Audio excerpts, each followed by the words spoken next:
Line? Yeah, we're back online. Hey, let's do some face stuff now.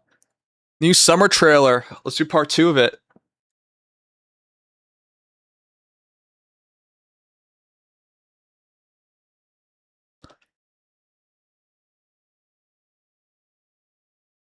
Oh, it's not even loading it. Okay, hold on. Let's get it connected. Connect it. Come on. Come on. I don't have my Switch 2 connected right now. There. There? There. Sup. Been a hot minute, but can finally give you some bits. Hey, Annie. Hey, Gmo. How's my favorite thing that people don't want to eat? How are you doing, dude? All right. Hey, Dracman. Hey, Annie. Hey, Real Knight. Sorry for taking so long. We had to do a sponsorship for Doomsday. Last Survivors. It's not bad. It's one of those games that you see on like Google Play stores. Google Play Store or on YouTube for one of those gacha mobile game ads. It's pretty fun playing one of those games for once. Anyways, sorry for being so late for the Fade trailer. Let's check it out.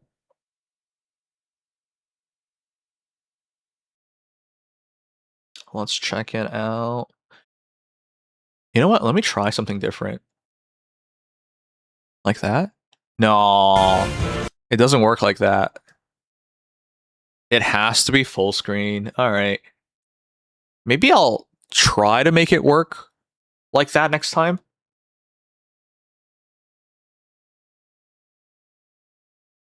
Yeah, no, today is the trailer. New units is tomorrow. No, or the day afterwards. It's usually 2 days, right? For special heroes. Okay, guys, I have not looked at Summer 1 yet. I have not even thought about pulling for Summer 1 yet. And yet we have Summer 2. So let's check it out. And then we can figure out what do we pull for. Summer banners are always like a month plus 2 months long. So you have a lot of time to pick up and decide.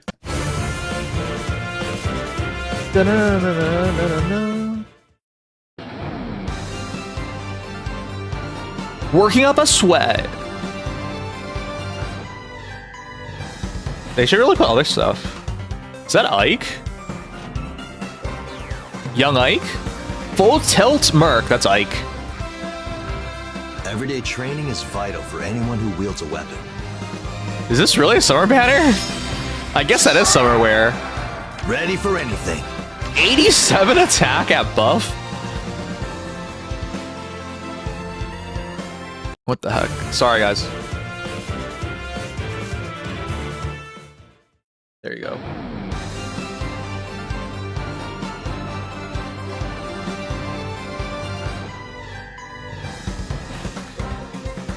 Ike! Full tilt Merc. Everyday training is vital for anyone who wields a weapon. I like how he's dressed, but is that really summer wear? That's an umbrella he's wielding. Ready for anything. 87 attack. That defense is also monstrous. Grill, flag, Ether's route. Rise above 4. That's on everything now. Patience makes sense. DR Tenant Hone. The new kit stuff. He takes foes' attacks and strikes back with an incredible special. Each time he fights, his allies gain stat buffs. No, Black Knight, don't lose. I won't hold back. Ether smashes through defenses. 1 shot. 2 shots, I guess. 91 attack, 75 defense, 71 res. He'll just tank everybody. Poor Balder. I am supreme. 0-0 with Don't overdo it. 114. Okay. 0 times 4, man. She's the new Owen. Tharja? I swear we had Summer Tharja. Door Cheer. Dower Cheer? Dark mage has no use for a healthy mind and body. Oh, she's pretty cute. Twin Tails. These are weird summer banners. There's like summer athletic banner. Is that 69 attack base? Dower, Baton, Comet, Long Dead. Speed Res Unrest. Pulse Followcon. Uses curse powers to strengthen allies. Is this JJK? She gives charge, I guess. Sure. I'm watching you. That's a heck of a weird spell casting animation. Manus doesn't win this? No way. 3. Oh my god, 88 got turned into 3. Run.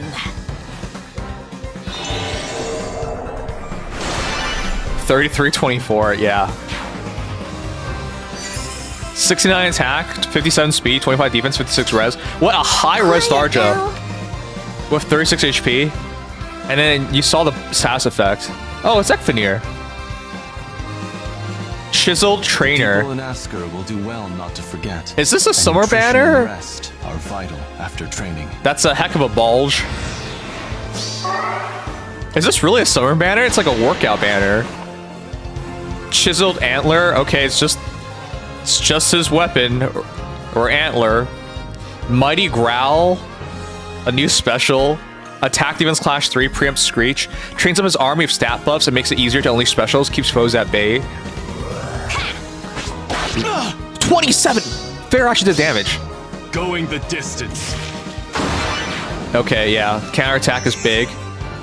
Is that an extra action? Byleth and... Didn't we already get some more Byleth? Cheer power, what the heck? Help me? If you're sure you want my help, then yes, happily. Kakage's Artist. Keep those arms straight. Blue Infantry Lance. Nice and loud. You Extended got this. range on melee. Guiding Lance. Oh my god, that's so long. Sublime Heaven style, of course. Divine Rumble. Hey, we've gotten to the point where every skill is one page by itself, huh?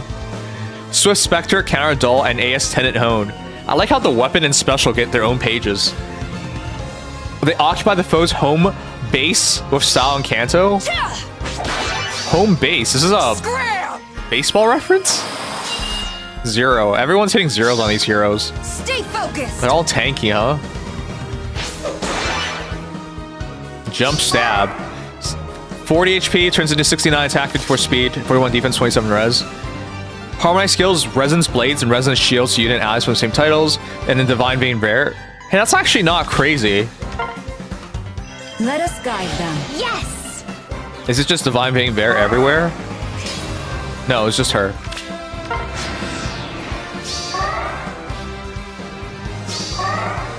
Poor Sigurd. It's only 8 damage, brush. Poor Sigurd. Oh my gosh. I guess he's out of date. Eric up to extended range. Byleth the first shot, though. Is this back to Vantage Byleth days? Okay. They're so covered up. Who's the free hero? Oh, we don't really get free heroes, right? That's right. It goes until August 7th, so plenty of time. 1 color each. Ekfanir demo. Feels like they keep demoting these characters. So you can make a max Ekfanir.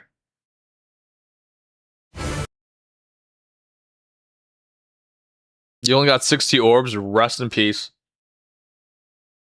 Okay, this is weird. This is a weird banner.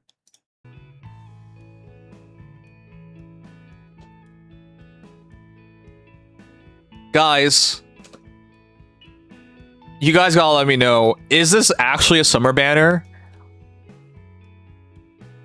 I'm so confused. Because several of these characters already have summer versions themselves. Here's Tharja, Summer Tharja. That's already a thing. So is this just a new series of banners? I'm gonna say it. This banner made me kinda mad. They changed the banner theme very minimally to basically give everyone but like a second summer hold. Yeah, so this is like a summer athletics banner. Well, let's just talk about the theming first, because I'm actually not a fan of this. This is not very exciting.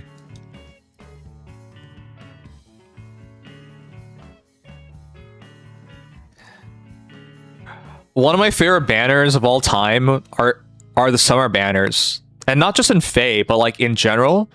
Summer banners are really nice because you got hot girls. But what we have right now aren't exactly hot girls. They're fully covered in summer athletic wear. You guys think they're trying to set this up to line up with the World Cup? Because that's an athletic thing. But they don't look like soccer players. I don't know. Okay, I'll pull you first.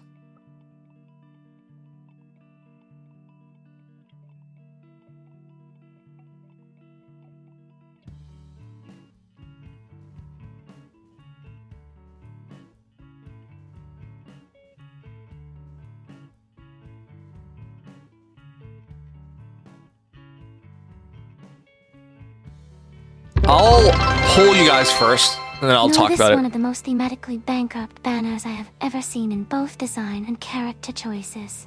This is, I'd argue, worse than the Engage Valentine's banner. Yep. So, I'm not trying to be a hater. I know I say a lot of, like, non-positive things, but I hate the theme. I really hate this theme. I don't even understand this theme. So this is like Summer Athletics banner? You know,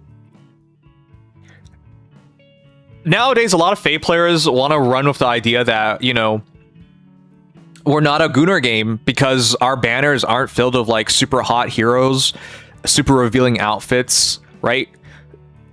But, you know, there's a reason why gacha games go down that direction, right? Because that's what the player bases want. That's what they're willing to spend money on. Fire Emblem Heroes, in terms of like hot heroes and the best looking heroes, was in its like first 3 years. In fact, the most revealing outfits in Fire Emblem were from year 1 before year 1. Because a winter outfit for Tharja was like the bar in terms of the most revealing outfits of all time. And that was from before the game's launch. Because even though it happened in Christmas of the first year, it was supposed to be Christmas of the last year. Because it was supposed to be the game was supposed to launch even earlier. So it was supposed to be super early. But because they pushed back the launch, they got delayed an entire year. Anyways, that's to say, in terms of revealing hot heroes, that's not really a thing Fire Emblem Heroes does. And while some people like to take it as a point of pride that we're not a Gunnar game, I don't know what kind of game we are anymore. Because this is not a strategy game. I suppose some people will argue this is still a strategy game. You're stretching the word strategy if you want to go that direction, though. So, yeah. I don't like a single one of these costumes, if it's not obvious already. The closest one for me to like is Tharja. But even then, I'm not very exciting. And every anime, sports anime ever, you have like very similar dresses. You can maybe argue that maybe that shirt is from Robin. Maybe. Sorry, maybe that jacket's from Robin. Because that seems a bit too big for her. You can tell by her arm size. But that's about it. There's like nothing exciting design-wise from any of this. But yeah, we'll see what you guys have to say about it. So I would much rather they just did seasonal ult 2 units verbatim and sidestep the concept just to say they follow the rules. At least then I could say, I knew this would happen eventually. alright, well, the ratings are official. 1 stars. What can I say, guys? What can I really say about it? This game is obsessed with following the same formula, and this is no different. I bet during like a meeting on brainstorming for the next banner, everyone got together and they were like, well, it's summer, so we gotta do another summer banner, and since we can't make hot costumes because Nintendo doesn't like that, what should we do? Because our last banners haven't been working. And some guy probably threw around the idea of a summer athletic. Is this Look. theme banner?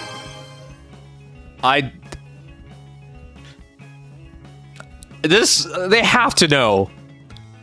This is not an effort at all. This is like, yes, you're right. Like, this is what an EOS banner would probably look like. This is not anything at all. I really hate it. Okay, well, of course the heroes will be good, and we'll go over that, but in terms of theming, this isn't it.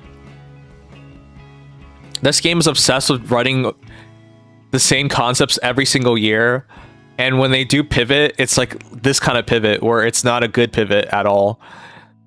But I'm sure some people like the costumes and whatnot, and you're free to like whatever you want. So I'm not here to tell you how to feel about these things, but on a personal level, I'm so disappointed. Essentially, this is just an excuse, as Jimo mentioned, an excuse to run the same heroes back into summer again and try to sell heroes based on their popularity again. Yep.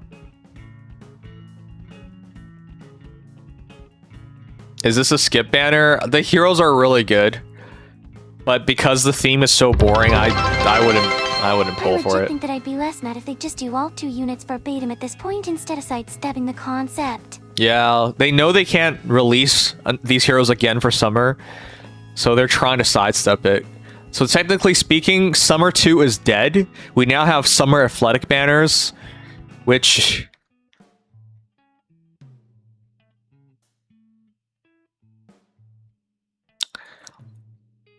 I'm just going to say this. If you want to run a banner like this, you should know it's not going to do well. You know what would be exciting? If they ran a free banner. Yeah. A banner where... Listen, guys. Let's play with this concept. A free banner. So, since you know... They should know anyways. This banner is not going to do well. There's no way. In terms of a theme, it's just not exciting enough. Do like a free banner, like tie it in with like, hey, it's the World Cup right now. You know, we're trying to celebrate it by making a athletic banner. And instead of using orbs, you play the game to get polls to use on the banner. And if you really, really want to go for the banner after those free polls, like I'm talking about a lot of free polls, like 20 free polls, 30 free polls. If they're really daring, 40 free polls. And then you can let people use orbs on it, because at that point, someone might have gotten lucky, and then they're thinking about like plus 10ing a hero. There are a lot of things you can do to tie it in with current events to make it relevant. There are a lot of things you can do to drum up excitement and engagement and play time. It does involve you sacrificing some potential revenue, but like I'm gonna say, there's no way this banner is gonna do well. This game, I know there are like Ether Raids players, I know there are like PvP players, but that's the minority. The majority of players are casual players. So you might as well try things that appeal to casual players. And you're not going to sell casual players on meta, because casual players know whatever they do, it's not going to be able to keep up with the current meta. Ugh, what a throw. I really wish they just tried more concepts. Okay, I'll break down the banner itself, but it just looks like a bunch of really good defensive heroes, a bunch of good buffers, and support heroes. We'll break it down, but like, honestly, guys, they had every opportunity to try something, and I don't think they tried anything here.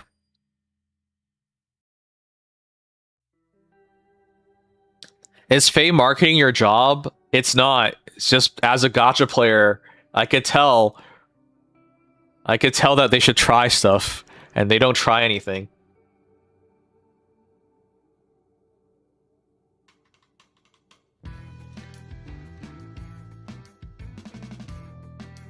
Alright, let me catch up on the chat real quick, and then we'll break down the banner.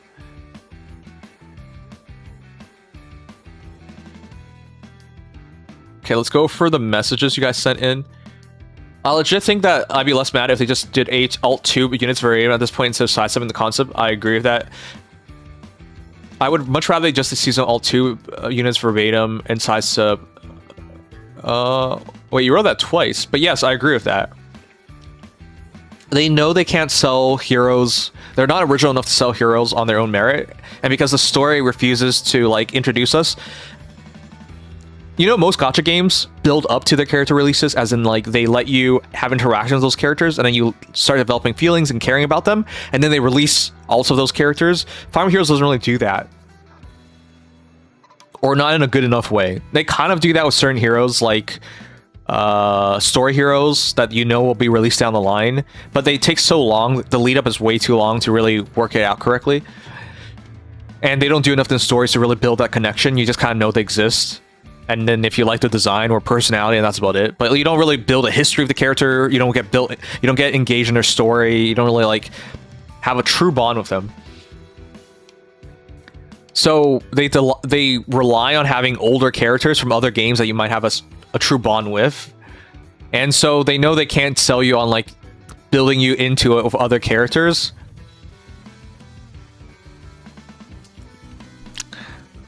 They're gonna try like just redoubling on popular characters nowadays. So, yep, that's a thing. All right, with that said, let's keep catching up in the chat.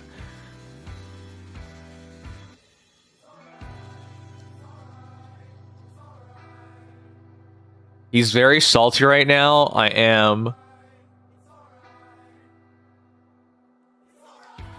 Why does he look so basic? Summerwear is supposed to be basic. I don't think you can make summerwear too good. Like, or athletic wear too good, because it's supposed to be comfy and you're supposed to train in it. It's not supposed to be flashy and eye-catching. So it just looks like... Doesn't this just look like any athletic wear you guys see in animes?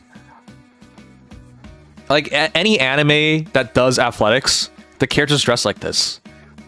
Well, it might not be exactly like this. It's like the same kind of look and feel, right? So, none of the costumes really stood out in any way.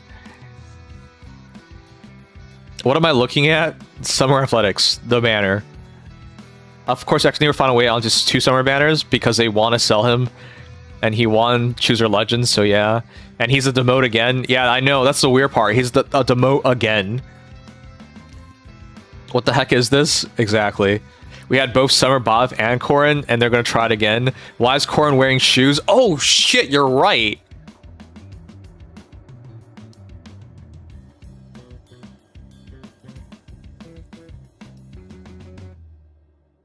You guys make fun of me every time for this? But I noticed their shoes and feet every time. And yeah, what kind of weird universe is this? Is this the first Corrin to wear shoes, guys? Why is she wearing shoes? This is the Corrin I know. Are those heels? How's heels athletic wear? I guess she's a cheerleader, so it works. Also, this is the worst cheerleader outfit I've ever seen. No offense. This is kind of lame. This is not a nice cheerleader outfit. I feel bad for Corrin for being a pack. Why is it Corrin and Byleth together? That's a weird combo. I mean, you could just say they're 2 popular characters and you put them together. Yeah, man. It's super weird that they're wearing shoes. At least Corrin wearing shoes. Yep. And she's super covered. We can't even see her belly button! Also, that doesn't even look like Corrin! What the heck?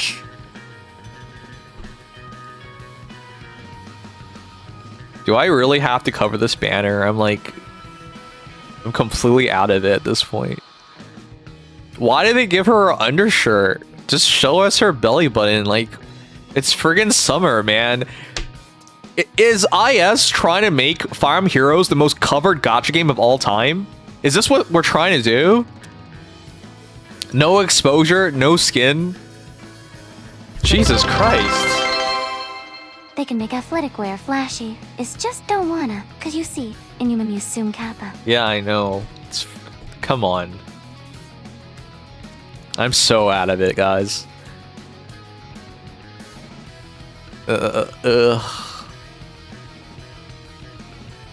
How's that censorship? It's just a belly. You can see bellies.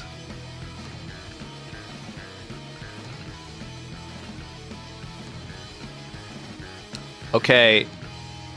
I'm not trying to be a hater. But this is what we're getting.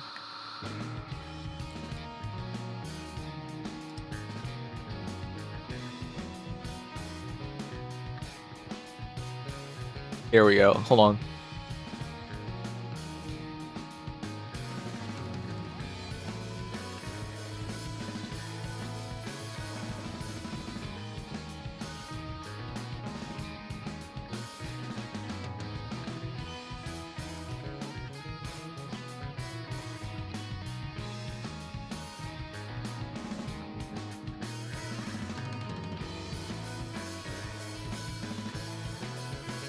All right, guys, this is Gods of Victory Nyct, and I think you can already see from the banner.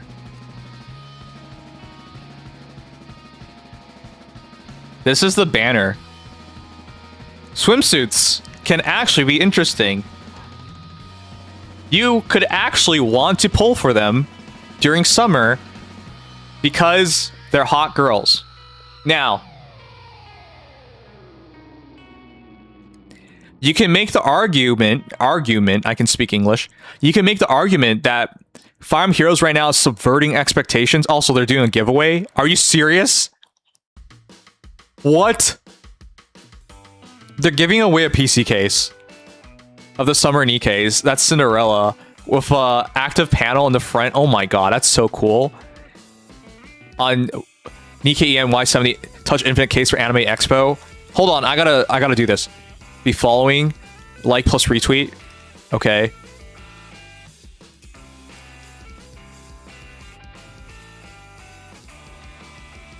I want this.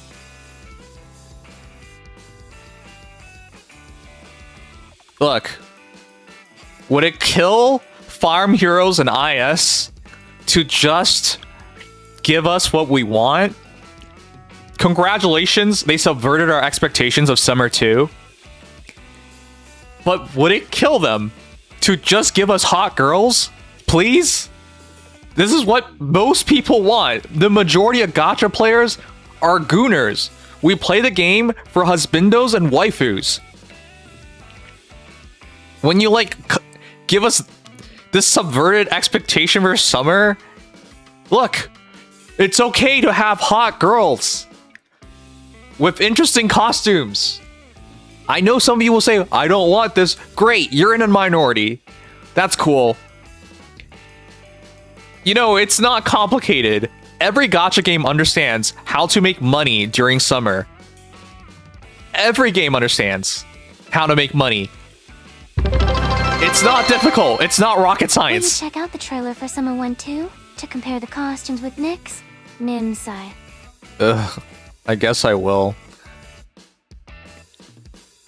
It's not too much. It's not too much to ask, is it?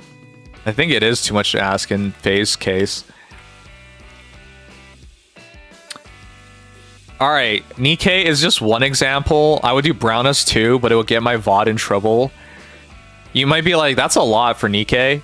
Yeah, there's even further stuff, but we can't even, like, check out. Alright.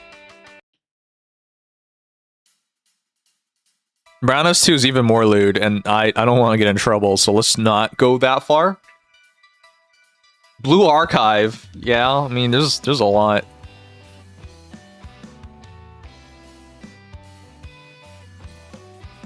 Alright, I know I should check out and read the banner, but I'm actually so demoralized about this banner that...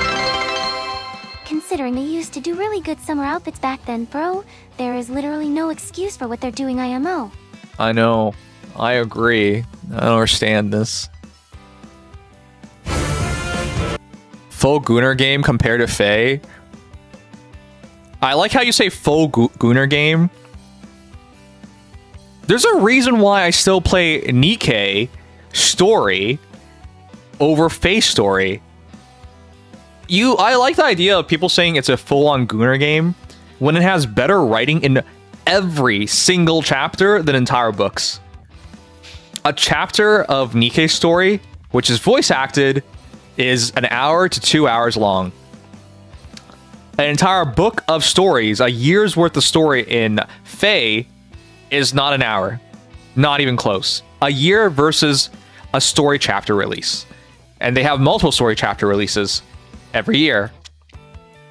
I don't know why we're going to pretend it's a full-on Gooner game when it has better writing. Better writing, better events, better everything. More interesting characters. Like, you don't need me to spell this out. Also, we can try other games.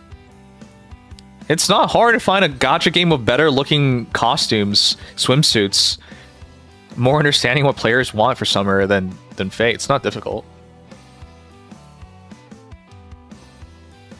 Alright, I'm downloading Summer 1. I'm actually not excited about this banner at all. I'm not pulling on this banner on principle alone. I can't support this nonsense. This is not what people want.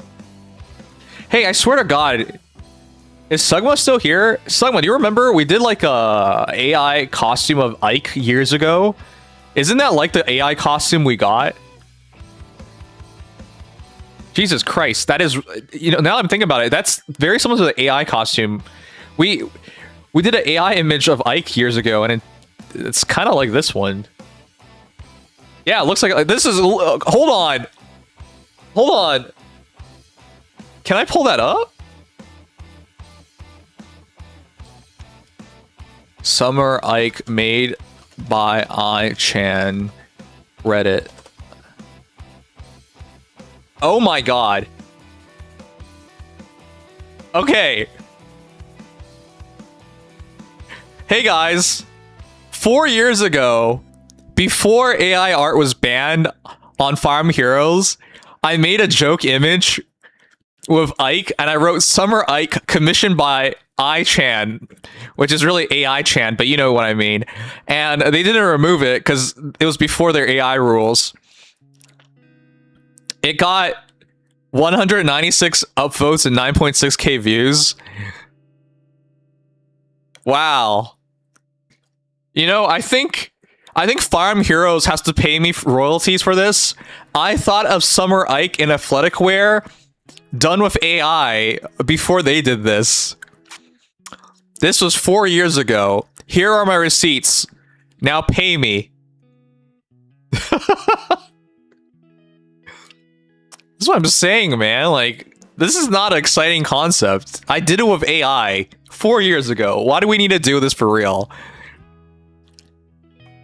And I know, like, the flaws of this art here. This Ike already looks more interesting than whatever the heck we got. Come on. It's not purple. It's the sunlight making it look like purple. You can't get rights on AI slop. It is AI slop. That's the point. They basically figured out an idea 4 years after with AI. Like, sorry, with AI, I came to the same conclusion as what IS did 4 years later. That's the point. That's why it's such a bad look.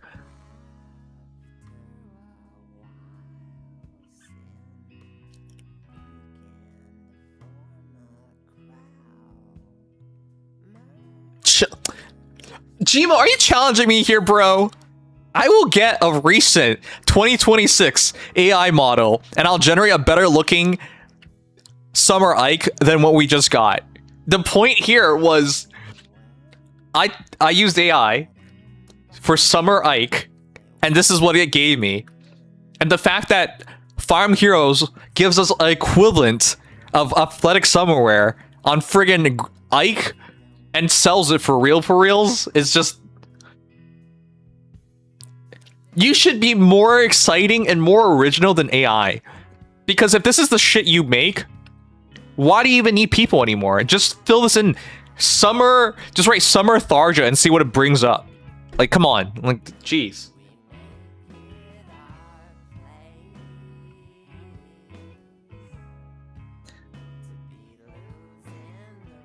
You're trying to say it's the quality of old AI shit. Thank you, Akame, for getting it. That's a better wording than what I was saying. You're right. Summing it up, they essentially gave us the equivalent to, like, old AI shit in terms of originality and design. Okay, you know what? I'm not going to read the banner. I'm not going to pull on it. I don't recommend anyone else pull on it. Don't support that kind of nonsense.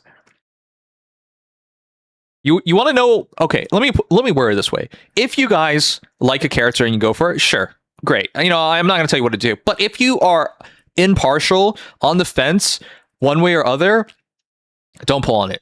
You know what's going to happen when you pull on it? If they even reach There are minimum sales on it. Congratulations. Summer 2 is now athletic banners.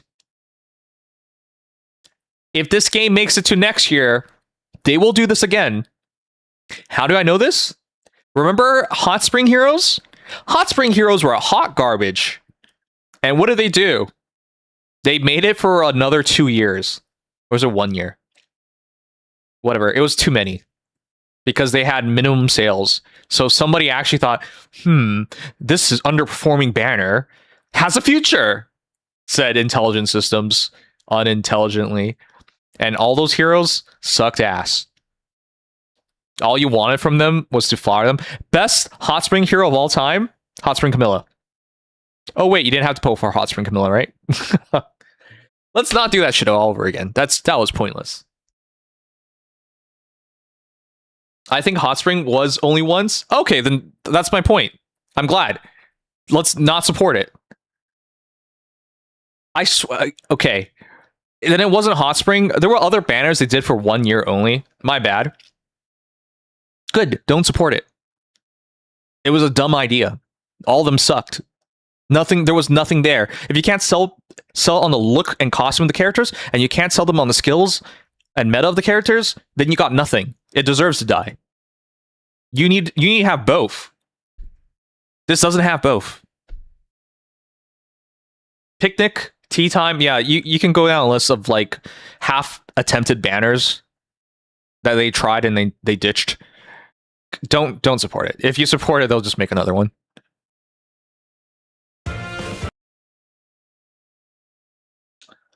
So you're saying his eyes is even more soulless than creaming chat GPT? I think it's like Nano Banana nowadays is the easy. You know what?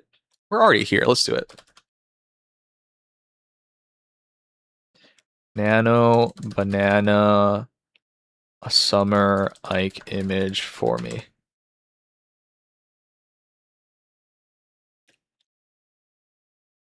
Tea Time came back a few times. It should have never came back. Well, that's the danger of also supporting it.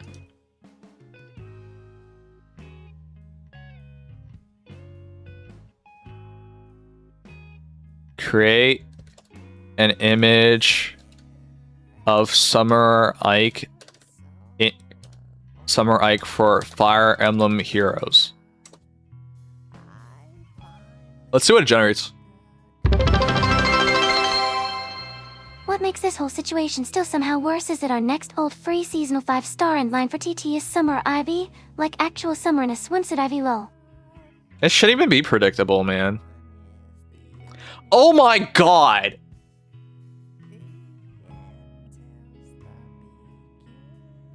Bro. AI did a better job.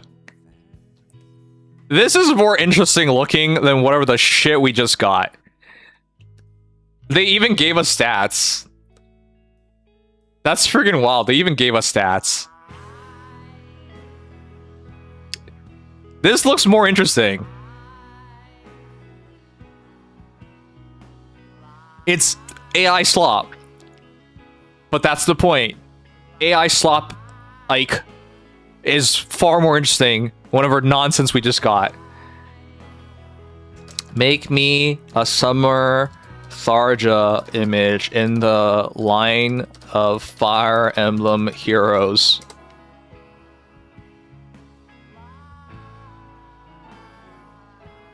Armor with swimsuit? I know it's slop, but like that's kind of fitting. A surfboard shield.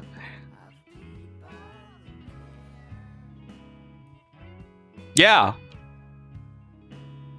This is AI slop. But guess what? I take this over what we just got for Summer Tharja. I love Tharja. Athletic wear Tharja is not better. Actually, let's see. Can make an athletic... I spelled it wrong. Holy shit. Athletic wear Tharja in the style of Fire Emblem heroes.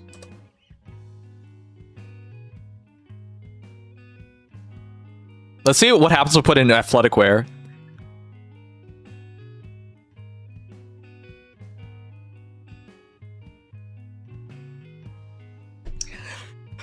saying.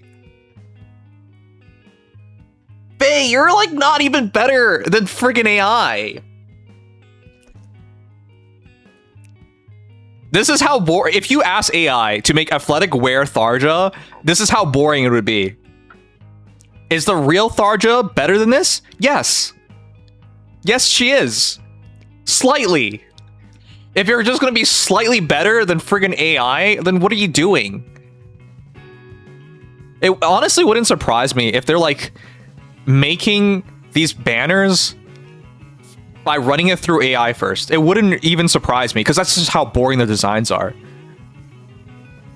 Like, if you have human artists and human art directors, direct them to more interesting concepts. I'm like so disappointed. Let's run it one more time with Summer Corrin. Make me cheerleader Corrin in the style of Fire Emblem Heroes. I'm just making a point here, guys. I'm not saying to use AI art. Which, by the way, if you're getting that confused, please don't. That's not the point of this. The point of this is to show how boring the designs are that AI could do this level of design. I hope it's not male Corrin. Holy shit.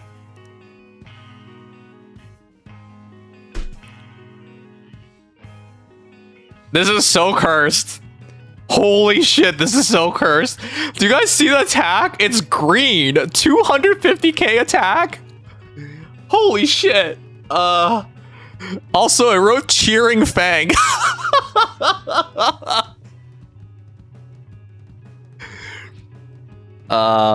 Okay, this is a really bad image. Do it again and clean up so that it doesn't look like AI slop. That was bad, but like, you get the point.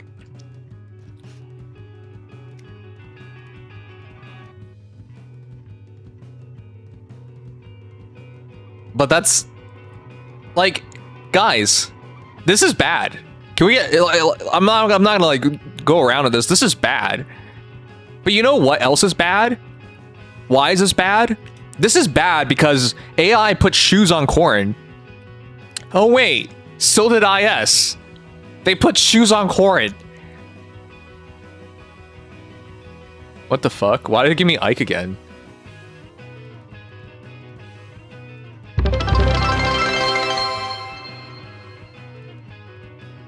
Create a better Fae app with more fanservice-y outfits. Make no mistakes. With more fan service outfits. Can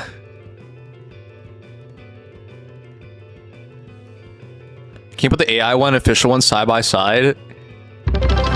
Let's see what it generates here and then let's see that. As a guy who does digital art and usually against the idea of AI art, if we're just going by design concept, if AI can come up with something on par or better, or even just slightly worse, and you're a billion-dollar corporation, yeah, then you're doing something wrong. Exactly, you got it. Alright, let's try putting it side by side.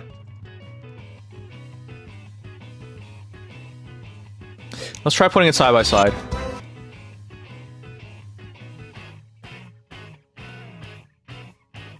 And then afterwards, we'll check out the Summer 1 banner. It is a bit unfair because this banner is not meant to be Summer anymore, but they subverted our expectation by making it worse, you know, so kind of hard to, like, say that.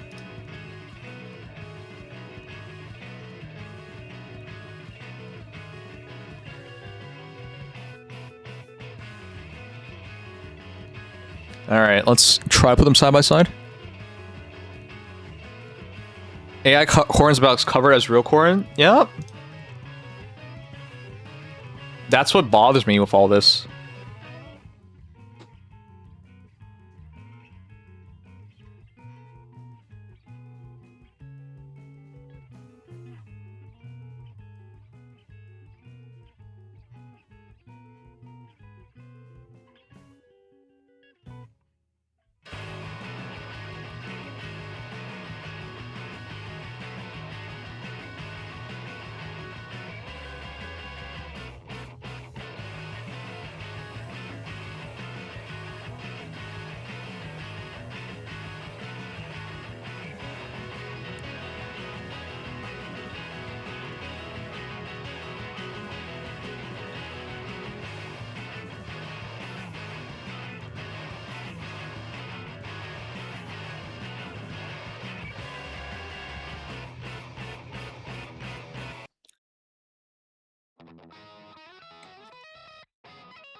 That's so bad.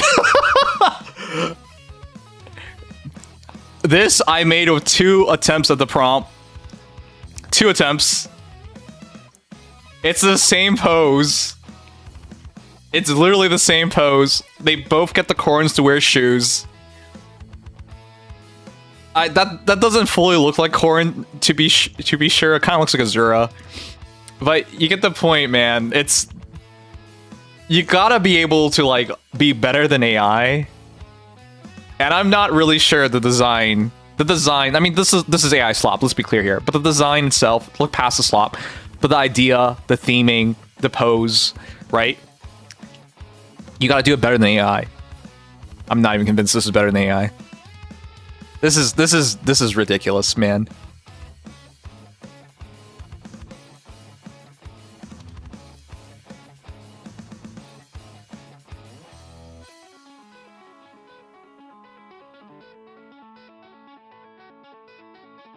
It's like they're the same picture meme, yeah. Alright, let's check out the first summer banner.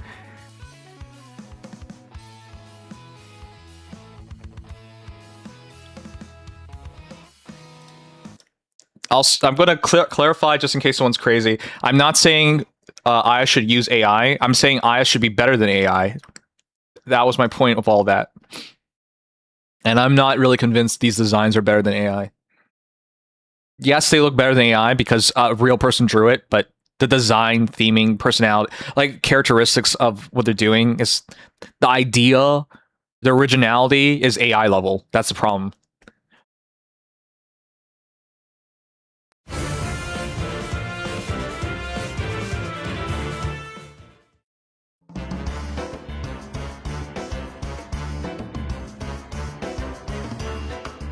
Alright, the summer banner we miss. Sharina. Hey, she's looking good.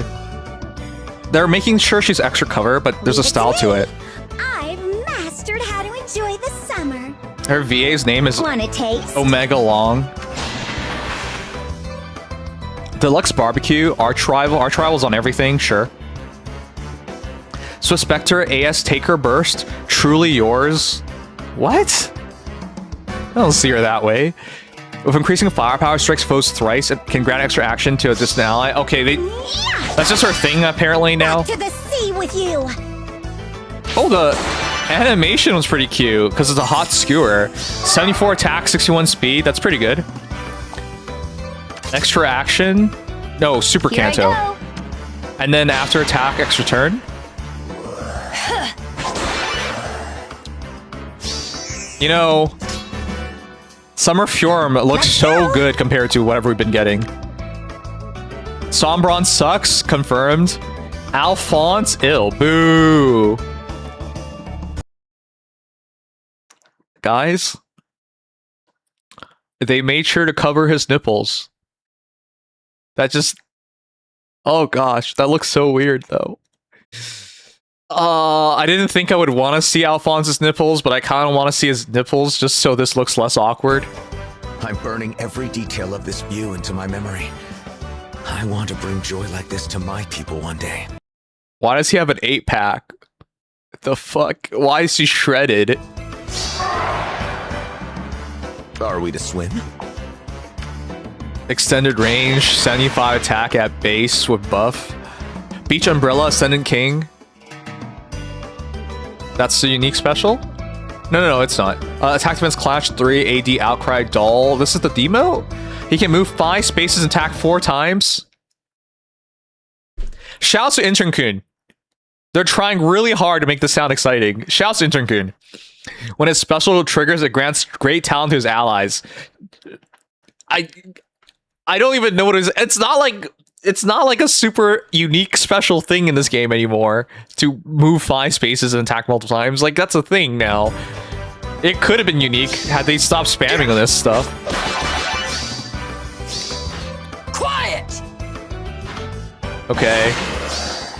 I'll protect the beach. Yep. Quad Alphonse. Same idea. Really good as a demo. A new rearm hero? Yeah, it's the Brave Perf special. Oh shit. Oh shit. Twilight Breeze. You guys see the little go bag? Against such a bright ocean. Sorry, not go bag. Arcane Paracel, Ice Wall, Attack Res Airspace, AD Detect Aereo, Verity Keeper. Yeah, holder. The little holder keychain. Can destroy foes' safety fence and ether raids. Yeah. She can secure victory by routing foes and healing allies. Can I go now? It's a water gun. Train your heart. This got me. Yeah, unfortunate Ekvanir.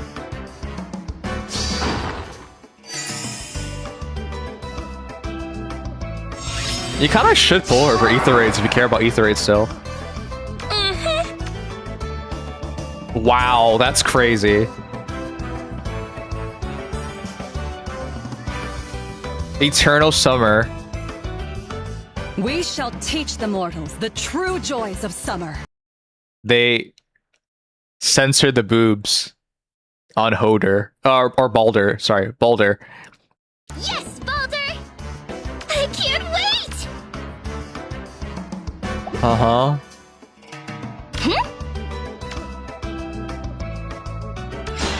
Rout those maggots! Godly Infusions. Wind Edge. Heaven's Ethos. Demonic Force. Stratasalt 4.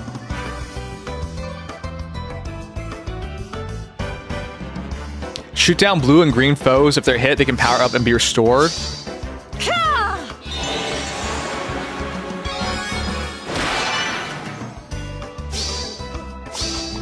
My gift to you!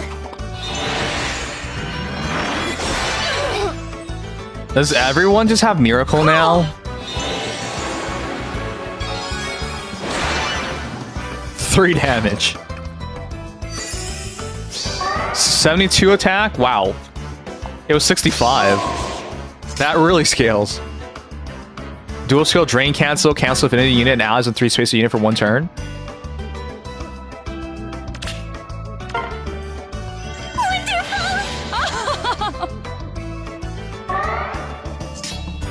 Yeah. So, red versus green, but Yunaka's old now. Fulfilling my mission. Oh my gosh, our tribal doesn't kill. Behold! Dazzling, right? That's just wild. I think you can't spam Miracle on everybody. It's just, it used to be a unique thing. Now everybody does it. All right. Better than Summer 2 or Summer Athletics. But is it super duper good? No.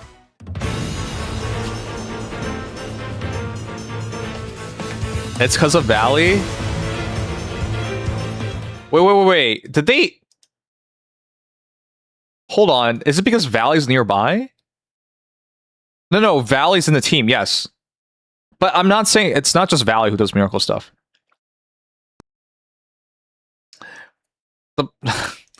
It's not just Valley, man. Okay, make me Summer Balder.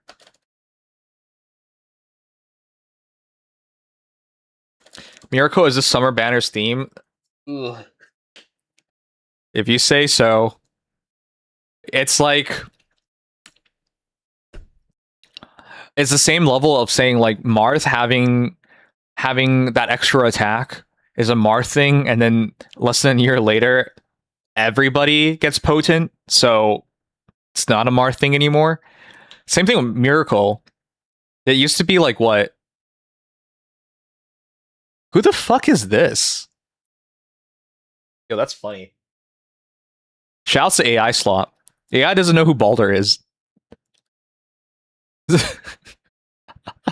That's actually kind of funny.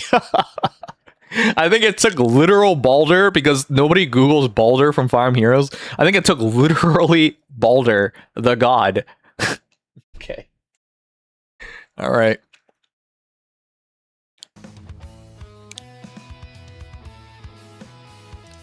We all know Baldur's a man, yeah. Or extended range was supposed to be Lynn's thing, but everybody got extended range afterwards. It's like that, man. Nothing's off limits. Everybody gets everything.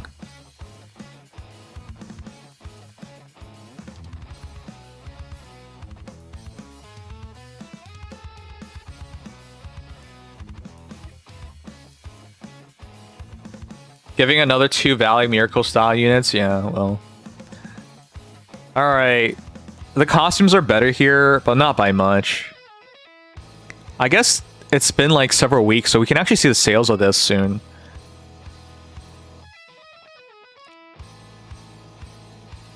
Ask for Summer Loki and see what you get. Alright. Make me Summer Loki from Fire Emblem Heroes in Fire Emblem Heroes style. You have to be really specific in the prompts, because with gods and stuff being much more popular.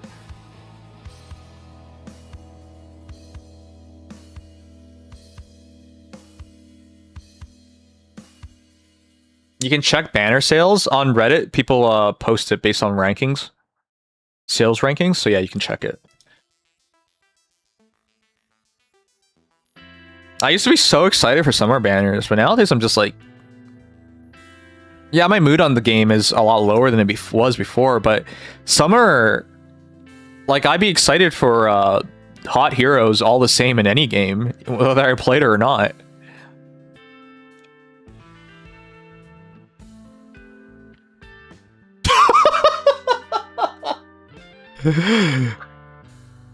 Who the fuck is this? They did 3 Lokis with one in the middle getting Thanos snapped. Loki didn't get Thanos snapped. Right? Loki was one of the characters that wasn't Thanos snapped.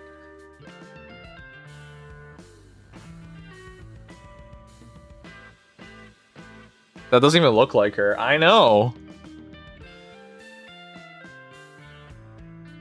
Alright, whatever. You know what? I don't actually want to read the banner. I'm just not gonna read the banner. Forget it. Alright, well that's Summer 1. Let me know if you guys pulled for it. I might pull for Baldur and Hother. That's what I might do. I'm not actually excited about the banner, so it's whatever to me.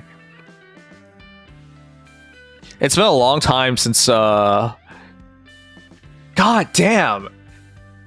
I don't want to compare it to older heroes, but you guys remember my reaction to Summer Goveg? Which is hilarious, because Summer Baldur is by Kuboon, who I love. He's one of my favorite artists of all time. By the way, do you guys know Kuboon draws doujins? Oh shit, I can't show you on stream for obvious reasons. But he doesn't draw doujins of Fire Emblem Heroes characters. He draws doujins of like Azure Lane, Nyct. He does doujins for gacha games on his own time for free because he likes those games. He doesn't do it for Faye.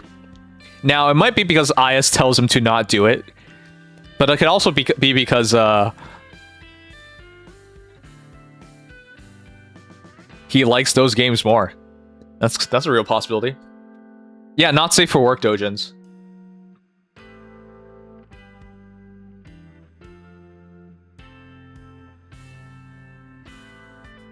No, Thanos killed him before the snap. Yeah, he snaps his neck. Oh yeah, that's right. It's easy to forget because they didn't like really mourn him. It just happens.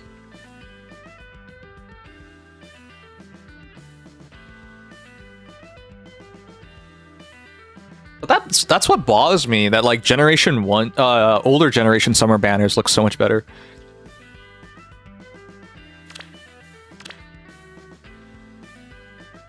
Yeah, you basically got it. Maybe Baldur, maybe Hother, but that's all I really care about.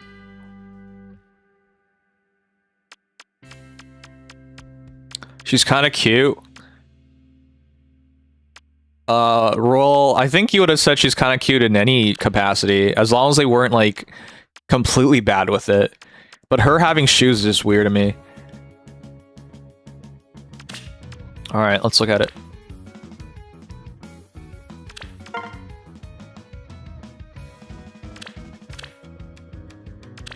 Guys, can we go back to this? How many years ago was this? Back when summer was filled with hot heroes. Back when they let my guy Kaboon work. Back then. Oh, this is Yoshiku. Sorry. Kaboon also does summer heroes, my bad. Here's another one. Actually by Kaboon. Oh, this is Kakage. Alright, I'm just fucking confused at this point. Byleth, sorry, Byleth, it's Byleth. They used to do, like, interesting looking summer heroes.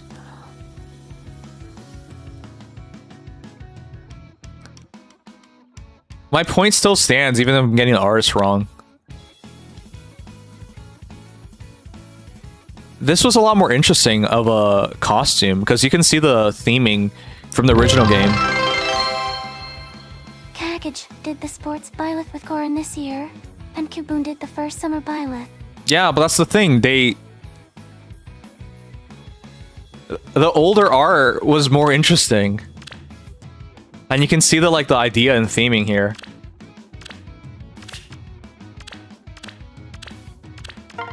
Whatever, man. This felt right. Like, back then, when you looked at the art, it felt right. Like, you can see the influences from their own worlds, their own games. This is Kaboon. And they had, like, a fun, whimsical side to them as well. Remember, has anyone ever watched the South Park episode where all the moms are working on these, like, quote-unquote fitness machines? Those handlebars? That's what it reminded me of. I miss when they had, like, fun. I miss when everything looked right and it was and you can see, like, the memes.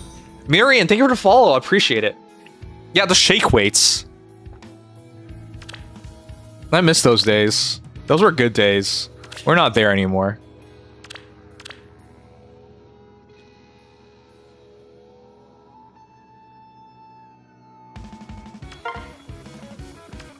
Alright, well that's that.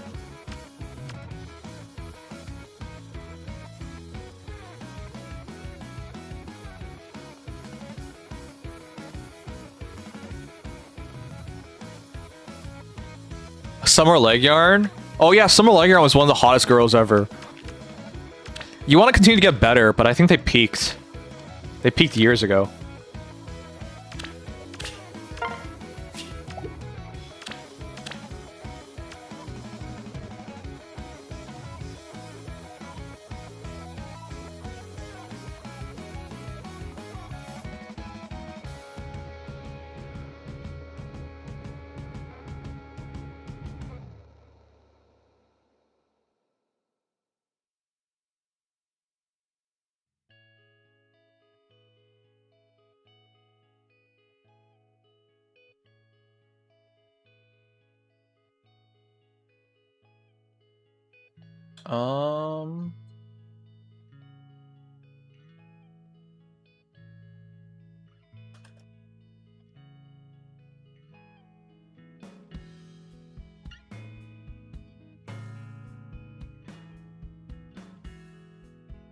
Cool.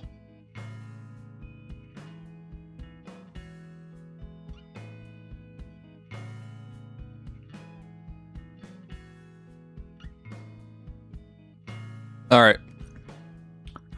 Summer duel Loki and Thor was lit. Yeah, that absolutely was the case. Hey, Tachito. Oh, also, did you read the update notification? Update comes out at reset after all Nimsat. Oh my god. Sugma, stop piling more shit on me, dude.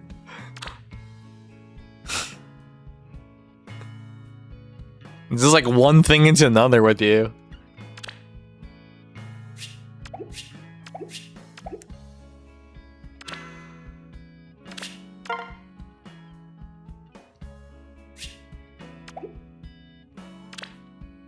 I wonder if you noticed that nobody else does this to me except you. I don't want to call you out on this, but you always do this. You always keep telling me to do one thing and then another. And then the worst part is if I do one thing, it's all like, oh, cool, thanks for doing that one thing. It's, no, now do the other thing or do another thing. And like, ugh.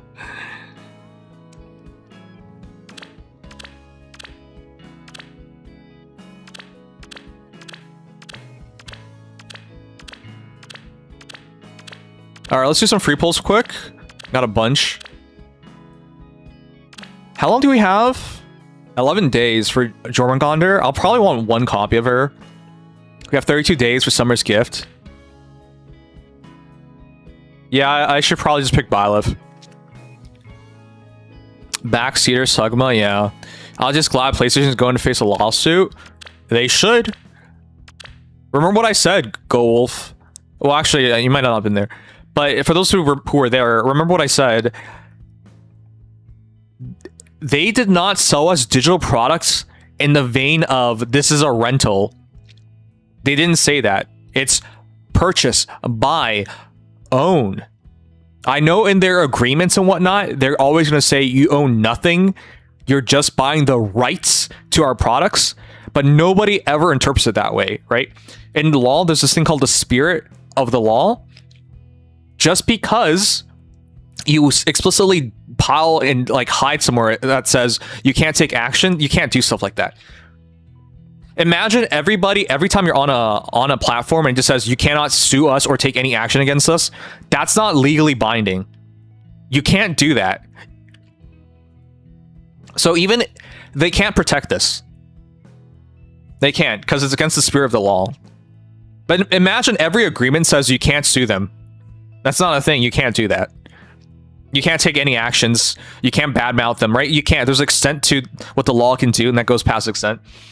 And so they sold us products with the idea and belief and like the fundamental belief of consumers that you own it. And they're taking it away from us. Yeah, of course they'll face a lawsuit. Good for them. They deserve that. And worse than anything is because back in the PS4 generation, when Xbox was busy burying themselves by like trying to force us into all digital, PlayStation went out of the way to make memes of like, hey, this is how you can lend a friend a game, and then they show a guy handing a game over. This is how you can buy a pre-owned game, right? They did this stuff on stage. They showed us how it's supposed to be, and then they went back on it a couple generations later. So they have very little standing. They should face a lawsuit and they should lose it. Okay, let's do some polls.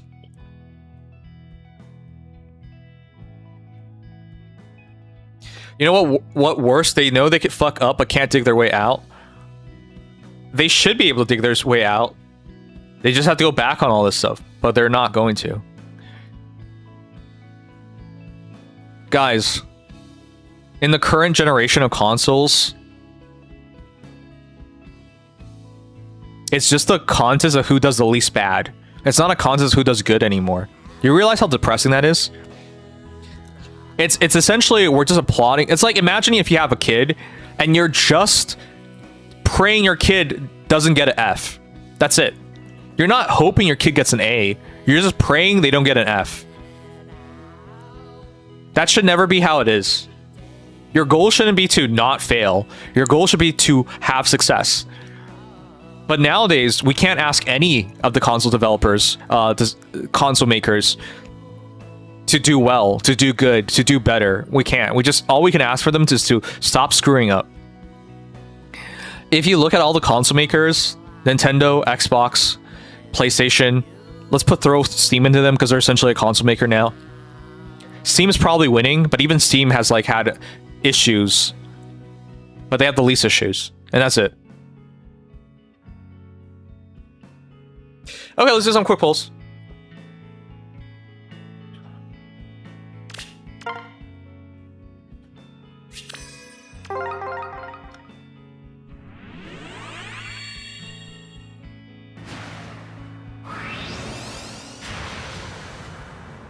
Their employees are panicking.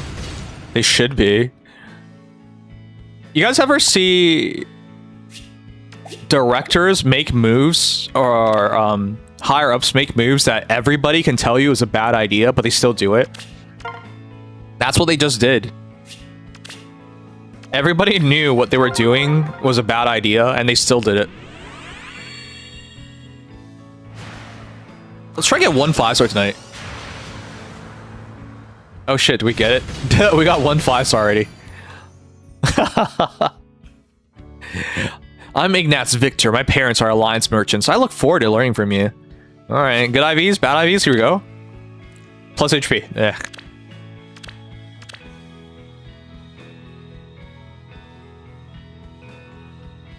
Perfect attack speed and speed defense havoc. That's a good fodder. I forgot there was a hero that released recently where we're like, this is good fodder for them. No, wait, it's not. Who got refined? It was Hilda. Hilda got refined. And we're like, Ignatz for Hilda. I'll probably just fodder him off for Hilda.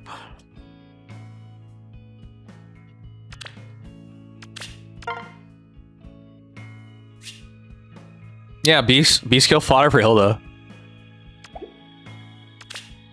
All right. We should go green, but I'll go Carlos because there's 2 chances. I'm just glad I made the switch to PC last year. Console gaming is not what it used to be. I agree. I agree. But I'm gonna just say this: life isn't what it used to be. Everything I enjoy, everything I love, I feel like it's not for me anymore. You know, this year, guys, I don't even like soccer, but I wanted to go to the World Cup. It was coming to Canada. It was in Toronto. I wanted to go. It was too expensive to go. I did not go to the World Cup. That might have been a once-in-a-lifetime opportunity to supposedly easily go to the World Cup, but we're priced out of it. Fine. That's something that is in life. All right? That's what it means to be poor. But video games? You're priced out of video games now? PlayStation, Switch, Xbox, they're all trying to price you out. Something in your childhood that you could experience. Like, yeah, games were expensive as a kid, but they weren't exorbitantly expensive. They're now exorbitantly expensive. Like, I remember as a kid buying a GameCube with Pokemon. I as a kid, I literally cut it out from the Best Buy. No, Future Shop. You know, guys don't have Future Shop. Best Buy bought Future Shop in Canada, and now they're all Best Buys. I remember buying, getting the newspaper clipping and putting it on my wall to save money for it. It was like $200 for Pokemon ZX, Gil, on game and a GameCube, silver GameCube, and it was $200. Now I'm trying to buy $200 Canadian dollars.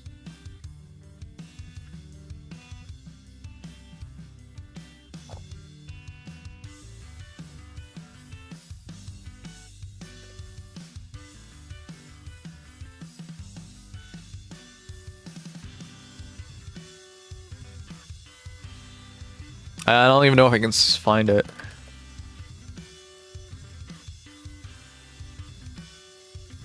Oh, I found it. Now, I'm trying to buy Fire Emblem Fortune's Weave Datagon Collection. Right? Just a game. I get a limited edition game. $170. I know inflation's a thing, but we've come to the degree where I don't really think this is reasonable. Buy a console and a Pokemon game as a kid was like $200.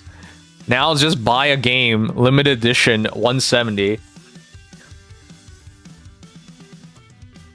You can't charge this much. You really can't. You're just putting in an art book. You're putting in an art book, some cards, a steel box, and now it's $170. Like, are you insane? But yeah, maybe gaming's not for me because they priced me out. I remember looking at this and thinking to myself, geez. Like, I want the limited edition, but I don't think I can afford it.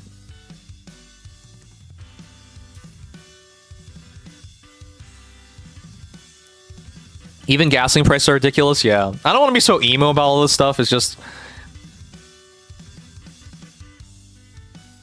This is not the way, my guys. Alright, I'm gonna go for blue.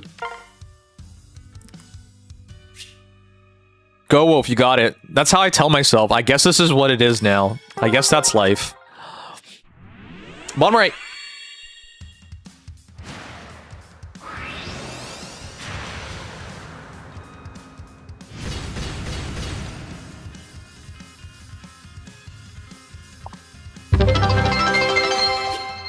Just be happy. Last time I checked, we're not even getting games with our games. Anymore, you get a code to download a game. Yes, you're right.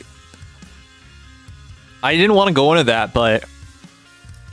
You know, as much as we're shitting on PlayStation for their digital push, us as Nintendo fans, where are we standing? Game key cards are essentially digital games. Like, it's... You don't own anything. There's nothing on your card. If Nintendo ever wanted to shut down their store... And by the way, Nintendo has shut down their store more than anybody else. Ever. Right? Because at least PlayStation 4 and PlayStation 5 stores are the same stores. They're the same.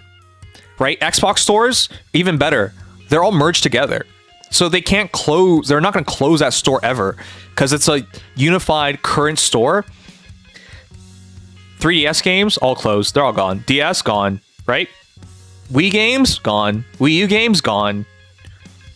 They're probably not going to close Switch because Switch and Switch 2 are going to be unified. But in terms of closing storefronts and making you buy the same game over and over again, Nintendo is exactly it. So I don't want to trust them. So even though Sony is busy getting shat on right now for their all-digital push, how is game keep cards better? Like, you can argue it's better, but how much better? Not much. Same thing, man. Anyways, let's keep pulling. I guess I'll go for green. Yeah, 07 3DS. Yep. I haven't supported any of the game key cards, but that's the thing, Tarantula. If you don't buy game key cards, most of the games are not available to you. I've been forced to do it. Like, big Switch 2 games that I want to play, they're game key cards.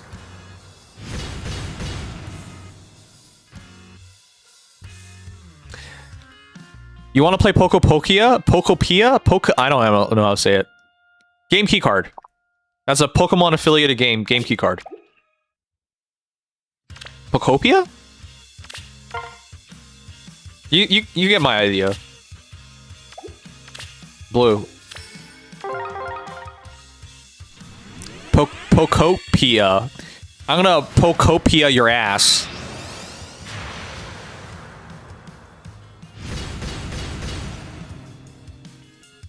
The fans literally worked together to revive 3DS Shop after too many years. Yeah.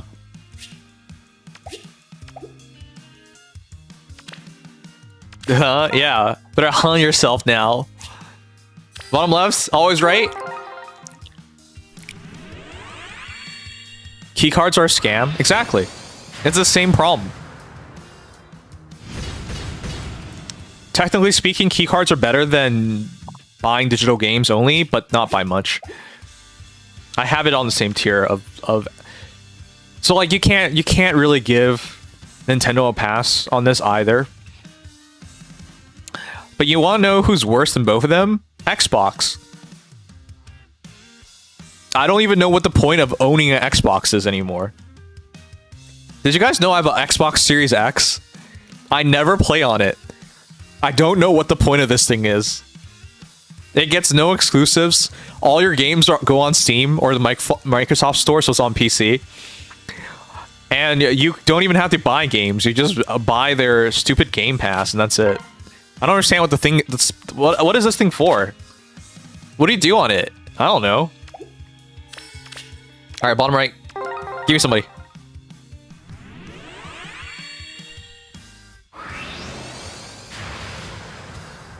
That's why I don't support Trump. Sorry, I don't want to get political, but everything's turning negative, which affected everyone in the long run. He argues in the worst possible way. Yeah, I don't want to like break the news to you guys, but I hate Trump. Most of Canada hates Trump. Okay, that should be easy to understand. He wants to annex our country. He canceled NAFTA and forced us to sign Kuzma, and then we signed it. And then when he comes back to presidency, he tells everybody that Kuzma is the worst deal ever. To play 4K discs and third-party games. That's dumb. You should just do that on Steam. Trump tells us, oh, Kuzma's the worst deal ever, even though it's his deal and he made us sign it. He bullied us into signing it. And now he's not he's now not renewing Kuzma. And he's gonna try to bully us into more concessions, if not bully us to become the 51st state. I hate your president. And I don't know why you guys elected him. Sorry, but that's how I feel about it. Like, there's no... I don't even know how... I shouldn't even apologize it. He doesn't even think we have a right to exist. He doesn't treat us... He doesn't treat us like what we really are. Like, Canada and America have been partners. We used to love Americans. I mean... I still do. But it's like hard not to notice that half of America voted for this dude. Again. I don't know. It's rough. I don't care what you guys voted for. I don't care what you guys support. That's cool. But like, it's just mind-boggling that you guys went through all of that just as we went through all of that. And we were like, well, I guess we're through it. It's never going to happen again. And then it happens again. I don't get it. He was a pretty disgraced president at the end of his... I'm not trying to be political, but like... I thought after, like, he tried the Capitol Hill riots, that would be it. Like, everyone got to see him for what he is, and that'd be it. But here he is, doing everything worse than before, and I don't know. I don't know what to say.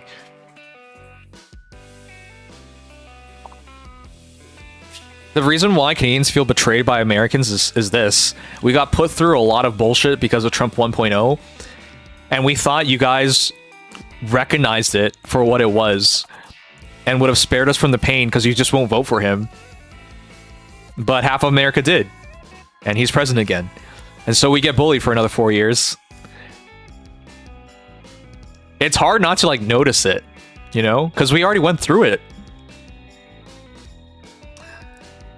So now, like, our job sector gets to get wrecked by you just so hold on, I'm gonna get off this because it's too political for this, but just so you guys know why tariffs affect Canada as well is this: tariffs only work if you put tariffs on everybody.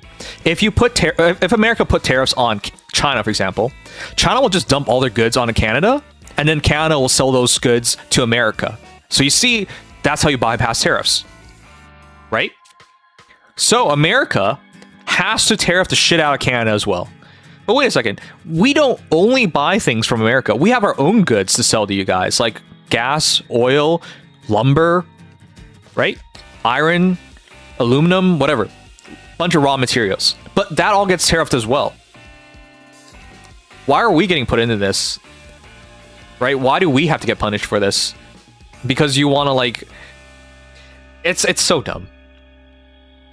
And that's why Kuzma's getting canceled now, even though it was already a bad deal for Canada. We're going to now be forced to sign an even worse deal. It's frustrating because this ruins our economy. This wrecks our economy. This costs us jobs. This will put people out of their jobs and onto the streets. That's not how you treat your neighbors. And it's not just Canada.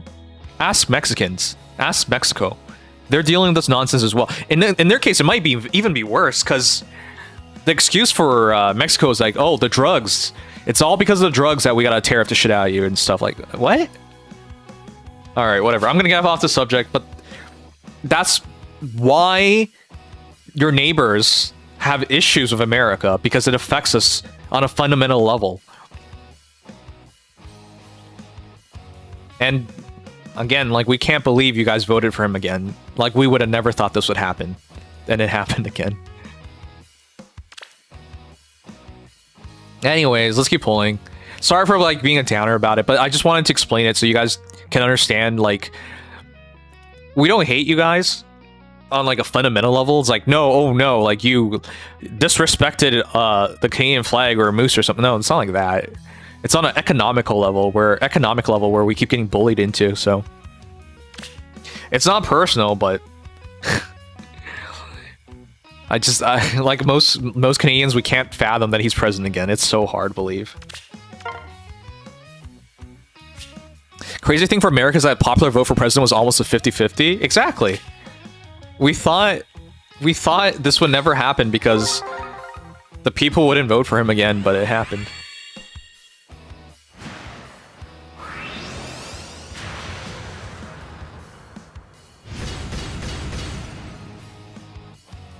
If you want to know how people could vote for him, just remember the quote. Think of how stupid the average person is and realize half of them are stupider than that. George Carlin. Yeah. Yeah.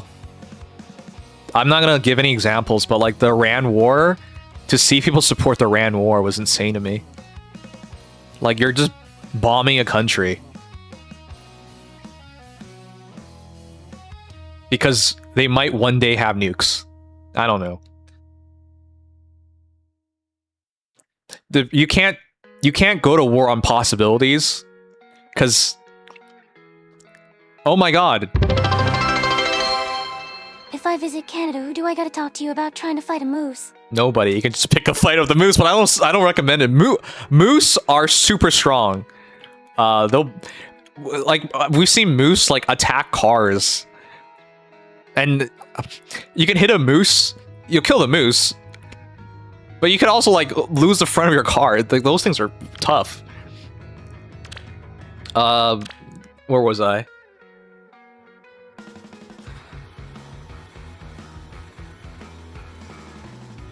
50-50 vote. Yeah.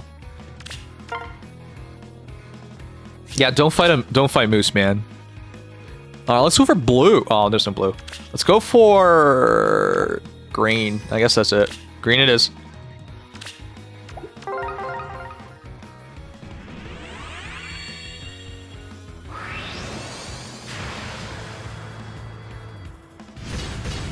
Politics shouldn't be poisonous in society, but it is in your society. I guess it's getting bad in Canada as well when it comes to politics. Have you guys seen like those extremely political people where Last time I was up in Maine, I kept seeing moose crossing everywhere, but I never got to see a moose. What does that mean? What does that mean? You know how certain people, like, I've heard it myself, but they say like, hey, you're a liberal, therefore you don't know what you're doing. You've seen that where people write off opinions and whatnot just because it's from the other side. That's toxic.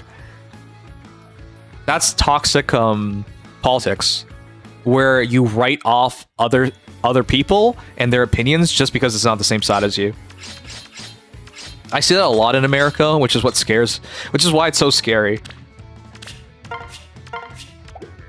And I'm starting to see it in Canada too, where like, oh, they're just a liberal, or oh, they're just a conservative, and therefore you can stop listening already. That's how politics becomes toxic, because it divides people. You guys, I get like the current party of Republicans are more of like a cult, but they wasn't always like that. You had like John McCain, who was like a really good person as a whole. Like, it wasn't always like this. You could see the... Does Canada not have moose crossing sign? It's like to warn you that oh, moose that's what you meant. just cross the road, so you have to watch out. Yes, we do have those signs, yeah. You didn't say sign, you just say moose crossings. That's why I was so confused. Yeah, we have those. But yeah, it used to be the way where you had two candidates that would have been good for your country, and people could at least see each other as just a differing opinion. But it's gotten to the point where people just write people off. It's gotten worse than writing people off. I've seen some crazy shit where people are like, they shouldn't even be allowed to vote, which is insane. But that's how politics becomes toxic. Are all Canadians well informed on US politics like you? No. We don't want to pay attention to this, to be clear. Colorless now. Let's get another Robin.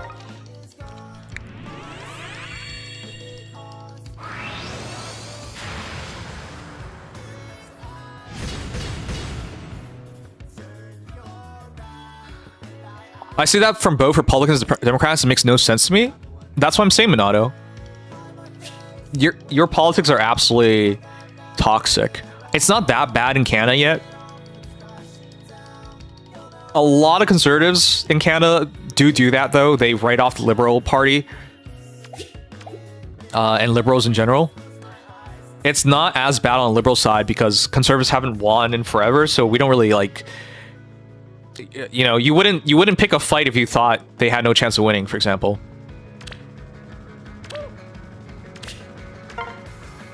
Wait, how do we get those tickets? Anyways, but it's heading down that direction in Canada as well.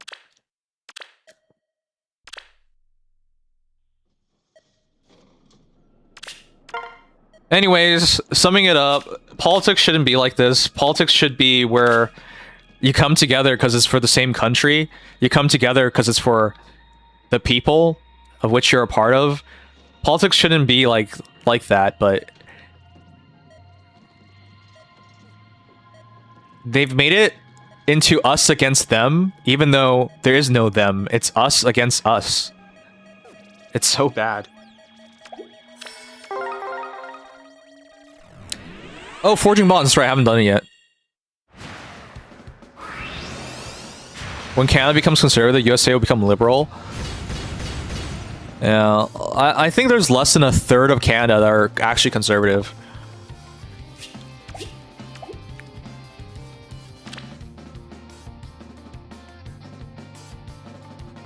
Alright, red?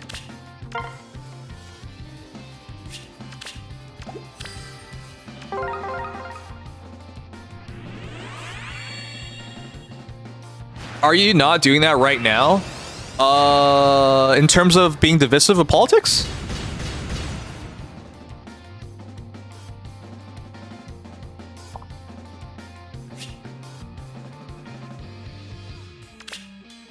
They didn't get her.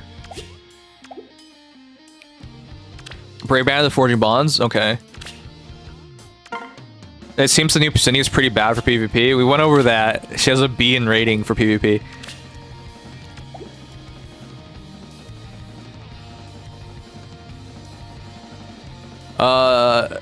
To begin with, I can't do that in general because, one, I know when Trump got elected, I know most of you guys voted for Trump because that's what you told me. So no, I'm not gonna write you guys off just because you voted for him. But you're in a system where you're almost guaranteed to have a bad winner. If Harris had won, I don't think things would have been much better.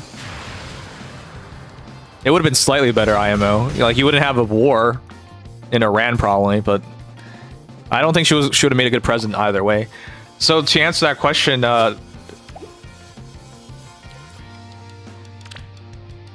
it's not... Because it's... I'm not American, so I can't vote for them, so I don't take it personally.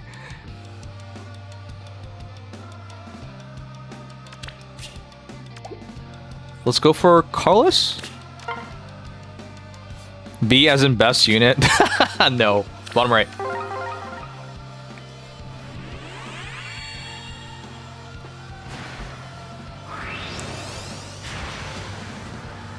Oh shit, we got her. Our second Philosopher Knight.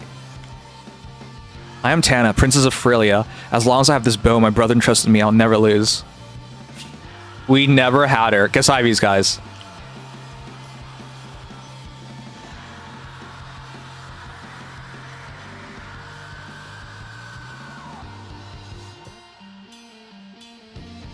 What do you think our Nyct Union swings more to, Republican or Democrats? I don't know. A lot of the union's Canadian, by the way, to Cheeto, and Canadians, I don't think Canadians would identify as Republican or Democrat. Minus attack! Ugh. Tarantula got it the opposite. Rip. Archers make short work of Pegasus Knights. It pays to know your foe. Okay, it's nice to get Arcane Nastrin. That's a nice bow to have. It would have been nice to get it earlier, but it's still pretty good.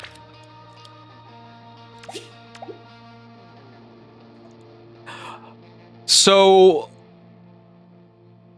as a Canadian, would I identify as either Republican or Democrat?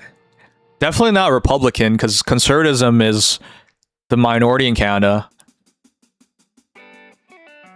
But I wouldn't want to identify myself as a Democrat.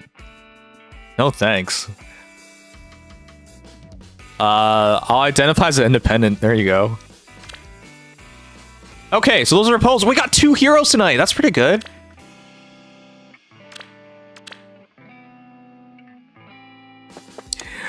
You know, there's one theme of everything we just talked about tonight, and this is what I'm hoping that life isn't going to be about.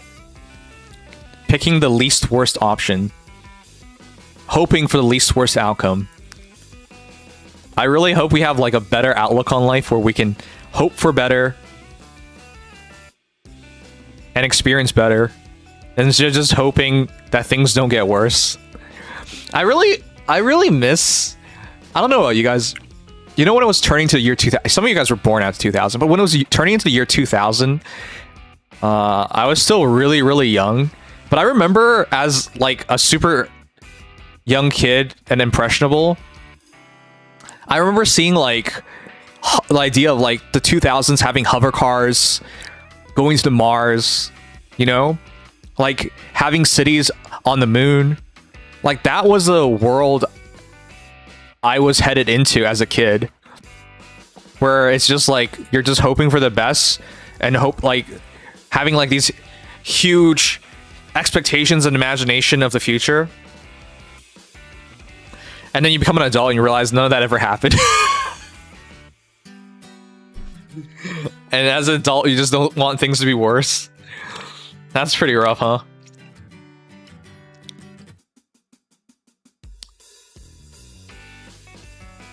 Wait until 2077 for that?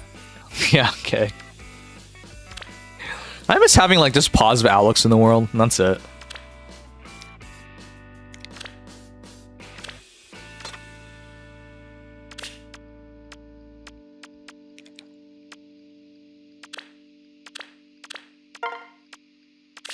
All right, let's get through this real quick.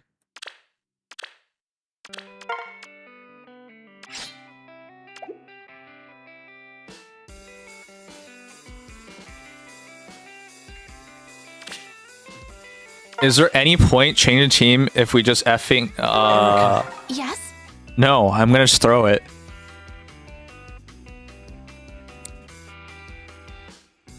You know, the sad part about duels is that with zero effort, you get top 3K. That's kind of sad, isn't it? There's like no reason to play because you just get top 3K anyways. See?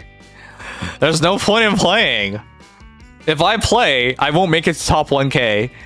And if I don't play, I'll be top 3K. Isn't that depressing? There's no point in playing this mode. You play this mode if you enjoy it, I guess. But like, for the average player, you just go in and surrender because you're not doing it for ranking.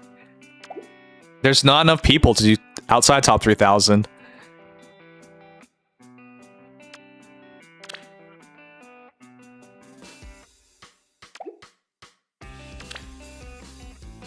Oh, I think I understood what he meant. To be clear, I'm disappointed with what happened, but I'm not gonna like ignore your opinions or whatever just because we don't see this eye to eye on things. Like that's fine, whatever. Though, my one issue with... Have you guys ever seen online where someone just tells you you're wrong, or somebody else, but they don't explain why you're wrong? That's universal. It happens, whatever political spectrum, whatever intelligence levels, it just happens like that.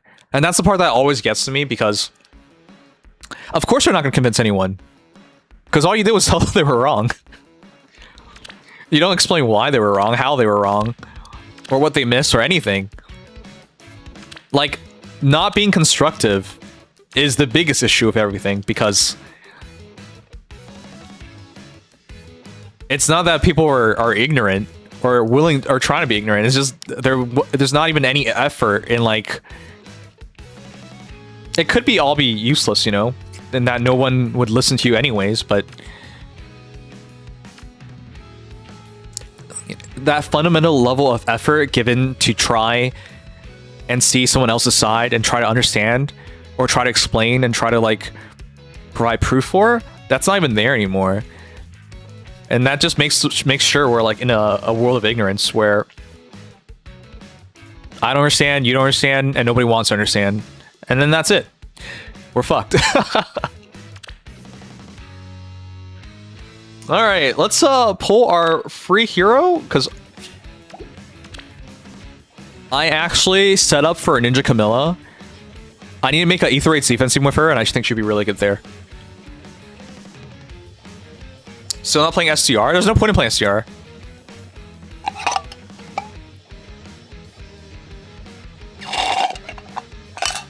Alright. Let's grab her. I still have 3 left. I'm trying to be conservative with my spending on Forma Souls, but Camille is definitely one of the heroes you should grab.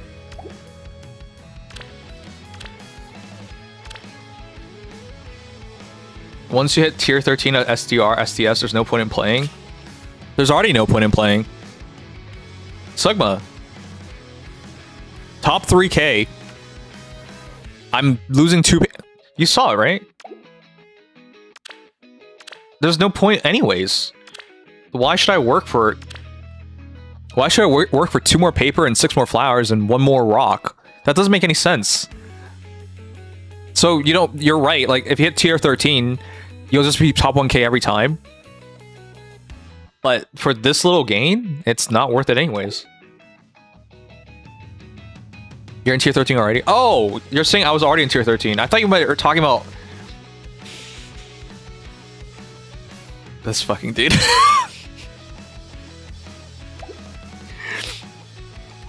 You're just rephrasing my point into the tier itself. I thought you were trying to like adjust my point because that's what you usually do. My bad, but like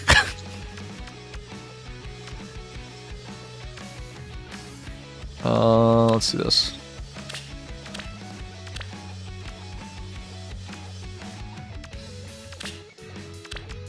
Do you guys prefer Arena or Ether Raids nowadays? Arena, I've been having more fun in than Ether Raids. Arena feels like there's a bigger stake. I don't know, you guys tell me what you think. It feels like there's a bigger stake in it.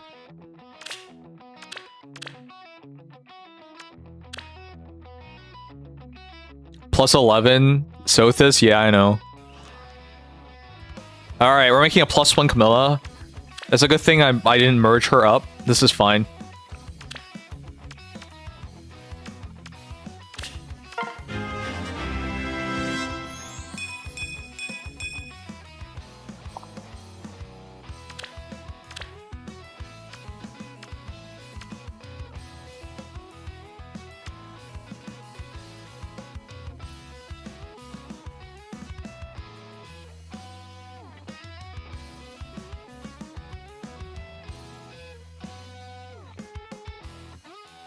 I enjoy both. Really made me enjoy ARO more. ARD, just coin flip if opponent has new stuff. Arena, enjoy probably as much, yeah. I never got into Ether Raids, but Arena kind of feels... But when all my units are hella old now, feels bad. Yeah, this should feel bad. You're just gonna get destroyed.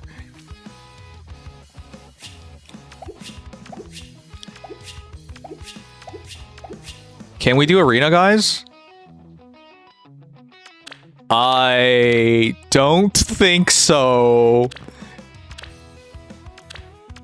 I don't have Camilla. I have We're not... Okay.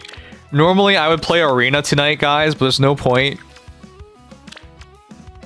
We're not staying in. Ah, fuck. I want to stop bitching, guys. I am so sorry.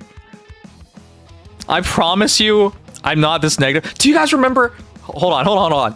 For veteran viewers, longtime viewers, the OGs, do you remember I used to be positive about this game? I used to look forward to playing Arena. I used to look forward to Ether Raids. I used to look forward to trailers. I used to have fun consistently. Nowadays, it's so rare for me to like outwardly have a great moment that I have to identify I had a great moment. Before, it was just obvious I was having a lot of fun. Do you remember those days? Fuck. It's so weird. It's so fucking weird. that you notice when you're happy with this game. I don't know how to say this without coming off as like some hater, but like I notice when I'm enjoying the game. I used to not notice it because it happened all the time. Like, yeah, I had complaints, right? But that's the minority of it. What happened? How did we end up here? Nowadays, I feel like if I want to consistently have fun with this game, I gotta turn my brain off. I'm just incapable of doing that, though. To be clear, consistently having fun, which is not the same thing as never having fun, because that's not true. But like, there was, for the veteran viewers, remember I would have streams where I stream Faye for like 4 hours, 6 hours, like long ass streams of just Faye. That was a thing I could do back then.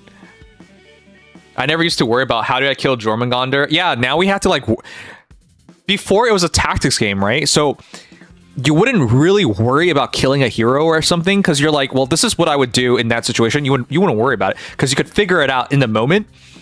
In Faye now, you pray it doesn't happen because there's no solution in any moment.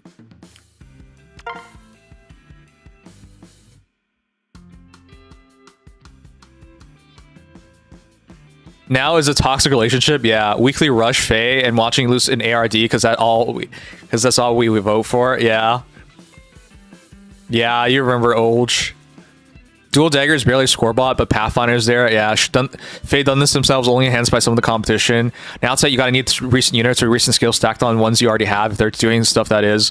Fun die for me when they started adding all the damage reduction to every unit was killable before. Did they do the update, guys, for I'll read the update in a moment, sorry. That was what we're supposed to do. Did they do the update where the battle calculator is now accurate? Do you know how unfun the game became over the years? Like in year 1, it felt like a strategy game because of the battle calculator, the positioning, the movement. In year 1, it truly felt like strategy was king, and so that's what I signed up for. I signed up for a tactics game that in the Fire Emblem universe.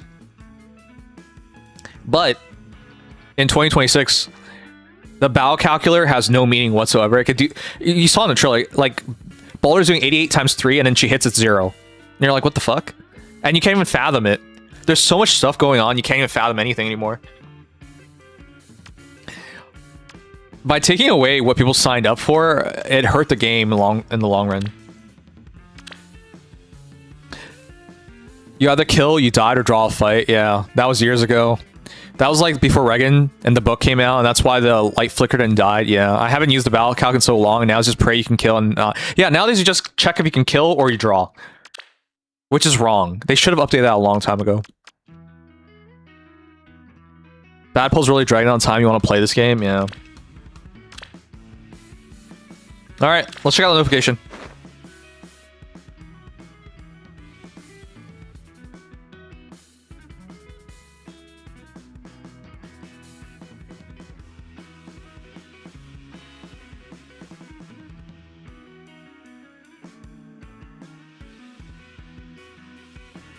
All right, one sec.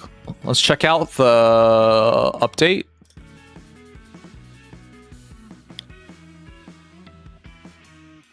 Hey, Franklin, welcome back. All right, guys, let's check out the most recent update. And now that the trailer is out, we know everything.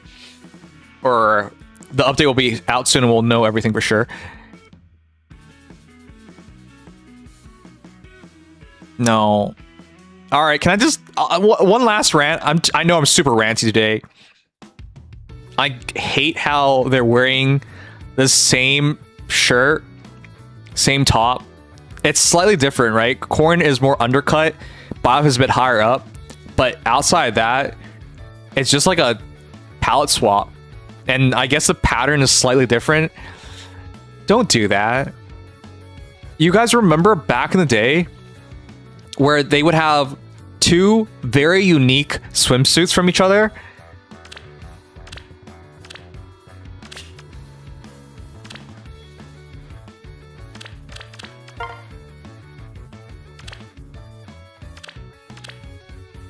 It used to be like this. Like, I get it, right? It's the same idea. It's the same idea, and there are similarities, but like you can clearly tell they're like two unique swimsuits. They're not the same. They look so different from each other. This athletic thing is just so boring in comparison. All right. When they like zoom in like this, you notice it all the more.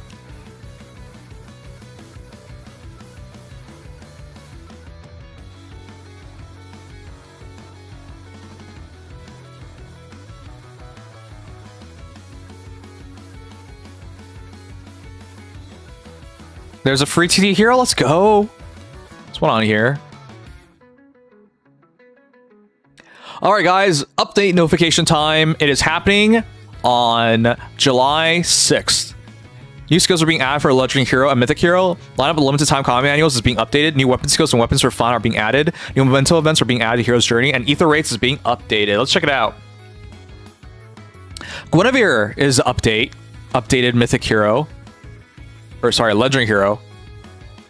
Speed res unrest is what she's getting. Canto 1. For foes on the map whose res is less than units res at start combat, inflict speed res minus X maximum 7. During combat, and those fields cannot recover HP during or after combat. That's huge. Feud is nice. Feud is triggered for allies excluding unit, and that effect will also neutralize the skills cannot recover HP after combat effect on their foes. X equals number of types of bonuses effects, excluding stat bonuses, and penalty effects, excluding stat penalties, active on player, team, and enemy team. Fundamentally, has speed res minus 4 on foe, deals damage equals 20% units res. Makes perfect sense on her. She's a speedy, well, she was speedy mage killer of high res, and reaches damage from foes attacks by 20% of res during combat. Perfect. Okay, nice. Canto 1, feud, bonuses, penalties, you know what that is. C skill is her perf skill being updated. New way 2. If a skill compares units res to a foe or allies res, treats units res as if granted +5. For unit allies within 3 rows or 3 columns centered on unit, grants all stats +5 to unit, or ally deals +7 damage. It deals damage from foes attacks by 7, grants equivalent count -1 to unit or ally before their first attack during combat, and restores 10 HP after combat. Nice. That's pretty good. It is like making her up to date with current generation C slots. Grants special equivalent charge +1 unit per attack. Neutralize effects that guarantee foes follow-up attacks, and effects that prevents units follow-up attacks. Okay. It's accelerate cooldown, null follow-up. And if decreasing speed difference would make it... Oh my gosh. What are C slots anymore, guys? It's 3 B skills, B slots put together into one skill. It's also potent, because of why not? Remember, I hate ranting about Marth so much, but it pisses me off. I want it potent to be a Marth thing. It would have been really cool if it were just a Marth thing, but everybody gets it now. Everybody. Why should Guinevere get it? It's friggin' whack. Like, yes, it's really good, but rest in peace, Marth. There's nothing special about him as a hero at all anymore. C skills is the best skill in the 3rd slot. Yeah, it is. Because this C skill is 3 B skills. Alright, Heather. Golden Storm Plus. This skill is treated as a rally assist skill. Grants the following effects on unit. I like how they specify that, because certain things need rally to trigger. Grants the following effects on unit and target ally for 1 turn. From turn 1 on, grants attack speed +X. And enables Canto 1 and grants unit can move 1 extra space. That turn only, does not stack. From turn 2 onwards, grants Treachery and Speed Liberate. From turns 3 onwards, grants Dual Strike and Time Skate. It's so amazing. Grants another action to unit. You can move through foe spaces, and if the total value of unit's damage equals 0 during combat, unit deals +Y damage. Wow, so it's guaranteed value. Y equals highest total bonuses among allies on map with Treachery active. Canto, Treachery, Speed Liberate, Dual Strike, and Time Skate. Wow. It was already really good, but now it's just like a crazy amount of skills being triggered all at once. Our daughter, yeah. Marth's Potent is just a lesser version of most recent Potents. It's so sad. Exactly. That's why I keep complaining about it. Marth is like the most fraudulent hero of all time. In terms of gacha design philosophies, guys, you should always make a character that stands out apart from other characters.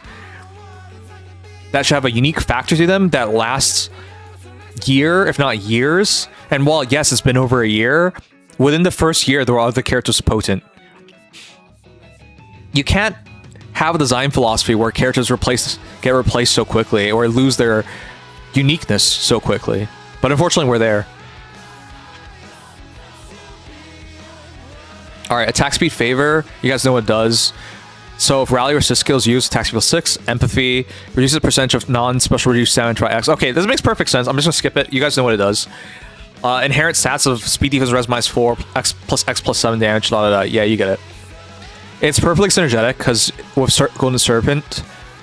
So the idea is to use these two skills together. Always use Golden Serpent before attacking to enable her to be fully triggered for buffs and debuffs. Does that philosophy count if they replace themselves? Usually heroes don't replace themselves within a year. Usually it does happen. Shoutouts to Snake Girl replacing herself within 1 month because New Year Snake Girl is better. Faye doesn't follow gacha design philosophies very well, which is one of the reasons why they're struggling. Hey, we're gonna do a gacha revenue list checkout tomorrow. Not tonight because we already have so much stuff to go through, but tomorrow. And I think it'll be a really good idea because then you'll see like what a successful gacha game looks like, and I'll be able to tell you why, what the difference is. Because Fire Emblem as an IP is a really strong IP. It only lives today because of the IP. But in terms of being a fundamentally strong gacha game, it is not. It is not even close. Like, they have so many design flaws. If anything, Fire Emblem Heroes feels like it's in maintenance mode. It just has not announced it's in maintenance mode. We don't really get new anything anymore. Like, technically every year they release a new game mode, but the new game modes are like half-assed 30-minute design projects. That's not really a new thing anything. And while we do get new classifications and whatnot, that's not enough. You can't just be like, the difference between this year and last year is we release a new class. How does that benefit players? It doesn't. You know? Hey, addressing uniqueness should be done inherently, not by introducing new classifications where it's forced to be unique. Like, that's just poor design philosophies. If they were more original, if they worked harder, they wouldn't need to do these things. Anyways, let's keep going. New limited time comment manuals.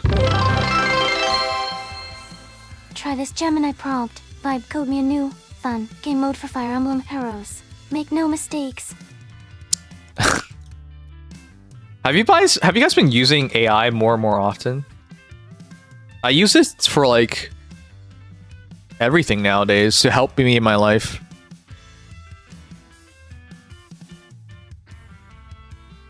All right, let's see if you made your point. Here's a fresh vibe-coded game mode built to break the usual Fire Emblem Heroes grind. Let's see if AI does better than the current designers of Fire Emblem Heroes. Per Sugma's prompt, which is pretty bad, but let's go with it. Game mode, Etheric Mirage, roguelike team drafting. Tired of running into the same plus 10 max investment meta threats in arena summer duels?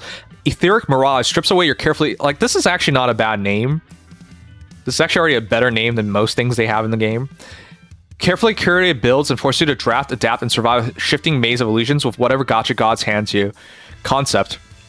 You enter the Mirage with 0 pre-made teams as a pure draft and climb rogue-light mode where you build a makeshift squad on the fly, unlocking wacky game-breaking passive perks as you progress through a randomized map. They have something similar, but this would take it to another level.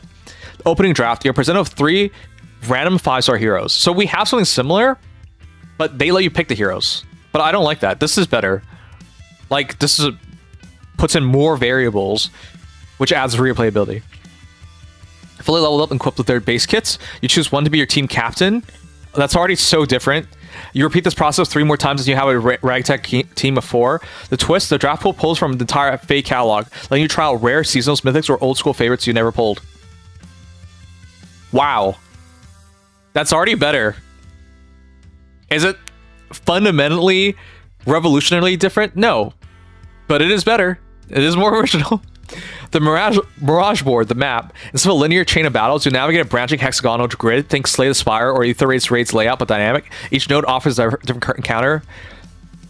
Broken into Skirmish, Mirage Fountain, Anna's Black Market. They wouldn't call it that, but that's pretty good. Illusion Rift. And then wacky Mirage perks, the secret sauce.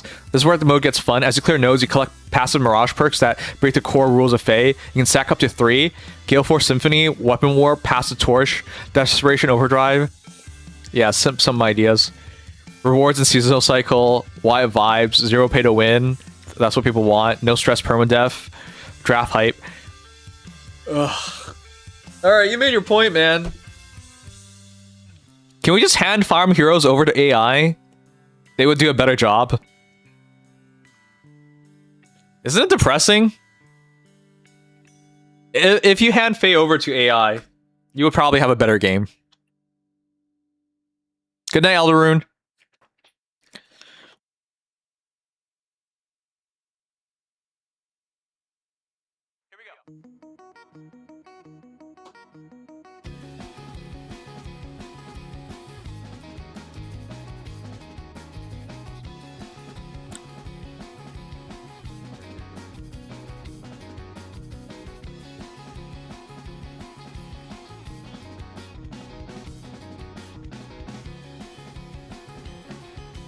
Okay, let's check out what we have. Diamant? Diamant Rising Power. This is the first Diamant. Wow, he's already here. He was pretty cool back in the day, but he wasn't that good. People overhyped him. When he works, he really works, and when he doesn't work, he really doesn't work. Attack defense finish 4, attack speed bulwark, times pulse 4 is his kit. So TP 4, defense finish 4 fodder, if not a merge. If he ever gets a weapon refine, he'd be really interesting.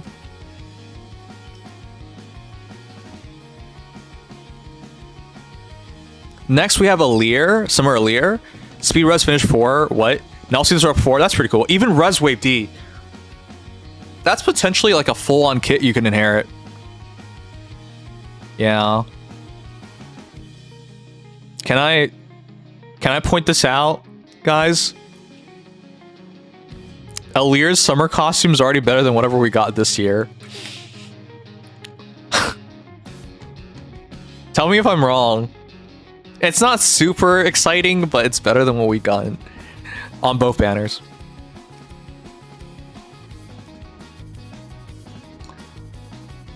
We also have Grimma. You should definitely pick up Grimma if possible. Summer Alear is really cute. I agree. Summer Alear is a dragon, but she's not the only dragon on the list because we have Grimma, who has Attack Res Cal 3, Slick Fighter 3. So you should pick up Grimma if you can. Good fodder. Obstinate Breath is not bad. And as a hero to plus 10, he's a fun merge project if you go for it. Obviously, we have Medeus as well as an option. But man, in terms of like free-to-play projects, that's a pretty good one.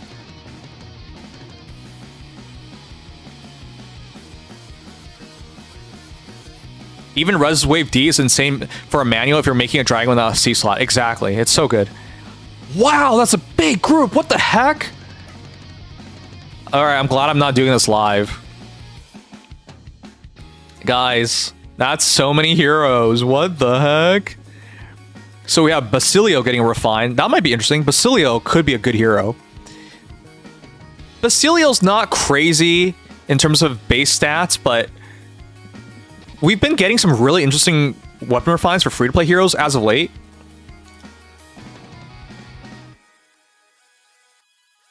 Basilio will be 57 attack base, 33 speed, Spirit Axe. He could be really good, in fact.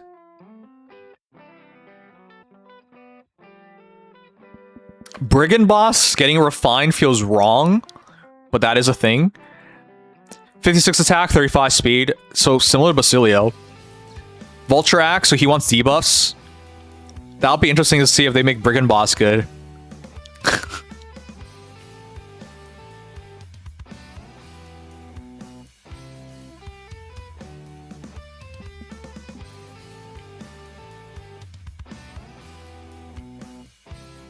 Bryce Shanna. Oh, she's so pretty. I like her. Rose Quartz Bow wasn't bad upon its release. It'll be interesting to see if they can make her usable. Catra's Refine was really good. Bridal Refines throughout history have been pretty good as a whole. Fjorm's Refine was one of the most... I mean, Fjorm was already insane as base, but like... that made her one of the best support heroes at her time. Back when bridal banners were good. Back when? Yeah, I guess. So I'm looking forward to Shanna as well. That's going to be an interesting one.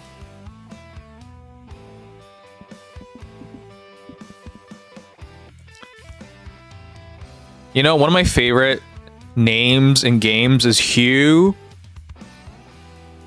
Jas. I love those names where you like play around and get through the censorship. Anyways, Hugh sucks ass. His fodder was bad too. I remember not liking him whatsoever and nobody cared about him. But maybe he'll get a huge Jas Refine. We'll find out. That's terrible.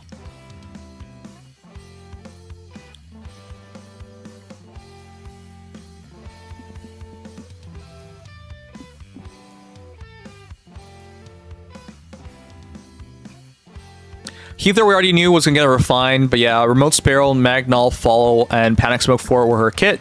So it makes perfect sense why she's getting her new B slot, because it just replaces and synergizes much better than Magical Null Follow-up of Gold Serpent Plus. And yeah, Guinevere. Hey, I'm missing a hero.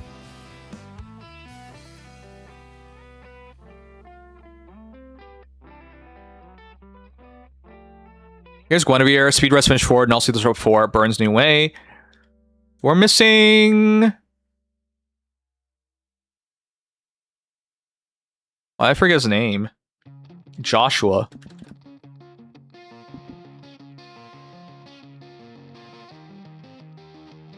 Here's Joshua. Blade of Johanna, Glimmer, Life and Death 4, Novel Up 3, Green Few 3. So this is a pretty unique refine. Ascendant heroes do get refines, but it's rare. I mean, they should. So, yeah. It'll be interesting to see, because when he first released, he was really, really good. Considering how good they made the Fireman. Well, I'm blanking on his name, too. Red Dagger from Tele series. Why am I blanking on his name? I like him, too. Volk. Considering how good they made Volk with his Refine, Fireman's Hook, they made him so, so good. And that was like over 6 months ago. It's been a while. A year? I can't even tell anymore. We played this game so many years, it's blurring together. Considering how good Volk was upon Refine, Joshua, who was even more scary on base. Oh boy, this is going to be a really interesting Refine, whatever it may be. So, if it wasn't obvious yet, the Refines I'm looking forward to the most. Seether, because I like Seether. She has a really nice design. And she's technically our daughter. Guinevere, Mage Killers are interesting. Let's see what they do there. Basilio and Brigand Boss, I'm looking forward to as well, because free-to-play heroes, it'll be very interesting to see what they become. They might be really good. Echidna, when she got a Refine, became like a free-to-play hero everybody used. So could we see in the next Echidna here? Joshua and Dagger Refines as a whole have been like very consistently good, so I want to see that. And I kind of want to see Shanna, and I don't care about Hugh at all, so there we go. Hey, a new Memento event! Guys, you know what time it is. It's what do we do if Alphonse, us the summoner, gives Alphonse a treasure map, telling him this is where you go to find some treasure. But what Alphonse doesn't know is he's not going there for treasure per se, for himself, or even for us. It's treasure in that it'll be a moment that we treasure forever. Because when we lead Alphonse into the cave looking for treasure, we'll put him in, give him a torch and tell him it's that way, and say we'll wait for him. And then we run out and dynamite the cave's entrance, and we leave him there for all of eternity. Oh, it'll be a mimic chest and we leave him stuck. That's also true if anyone watches Frieren. Frieren stuck in the chest is so cute. They actually have a figure of that.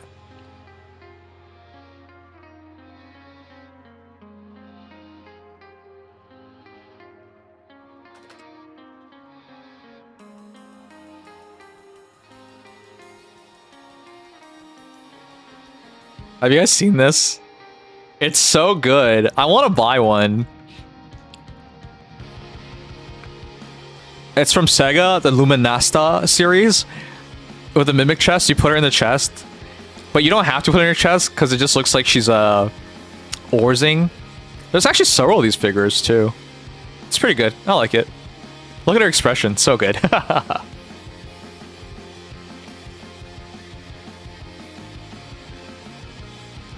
Alright, well, it could also be a mimic chest, except this one rips into Alphonse when we leave him there.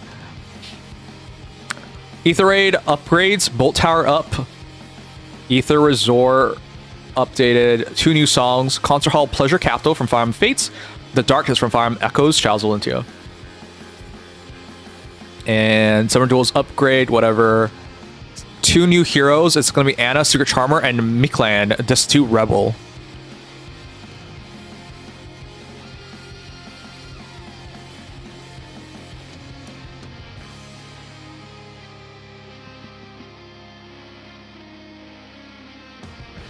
This is Miklan. This will be interesting. This is worth plus 10ing. Oh shit, am I making Miklan next? Armored Beast. New Arena Core hero? I guess I'm making him, man.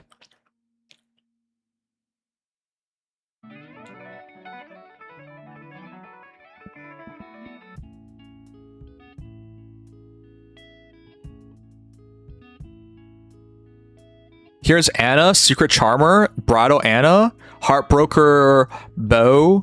I guess you pick her up just for Remote Sparrow and Seal Dealing 4, which is just mediocre skills nowadays, but that's pretty good in terms of value. He's not green, he can't be in your core. Shut up. I'm not trying to make a green core. Alright, another issue? What? An issue regarding the effect Allegra and Flame Miracles resolving Flame C will be resolved. And Guinevere Queen of Burns icon will be adjusted. Oh god. I don't see it, guys. Guys, what's the difference? I can't see it.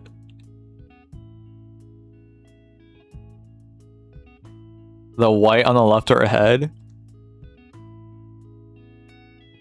What am I trying to see here, guys? Wait a moment. I have the link. It's an old documented issue. Alright, I'll wait for you.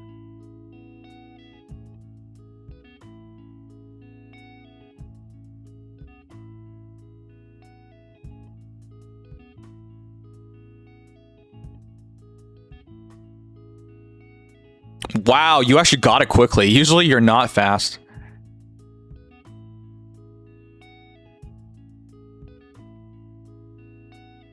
Alright, shouts with Demonic Kamehameha. Base Guinevere portrait is behind Legendary Guinevere portrait. What do you mean? What the hell? What? Oh my... I thought that was on purpose. I thought she just had hair behind her. I thought that was just her hairstyle. No way. What the heck? How do you screw that up? You know what bothers me the most about this, guys? They're fixing this. But do you remember when they released Legendary Guinevere? I remember. It's been half a decade.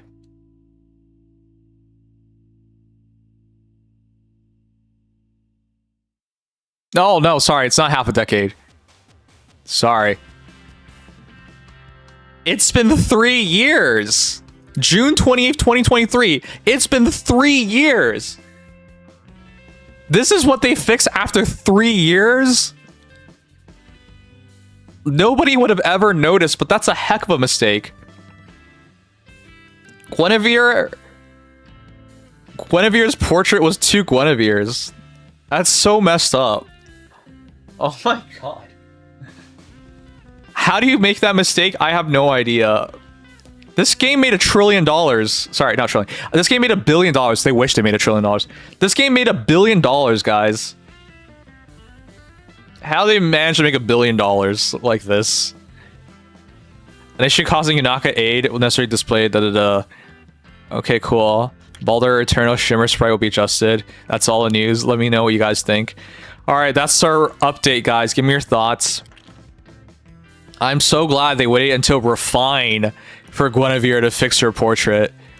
Let's be clear, it's not a big deal, but it's a red flag when you make mistakes and you don't notice them remotely in time. Oh, freaking wild.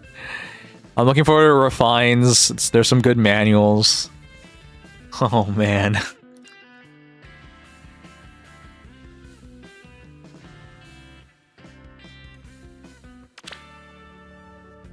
I get it's not a big deal, but you never hear about these issues from other games. These are like astronomically weird issues.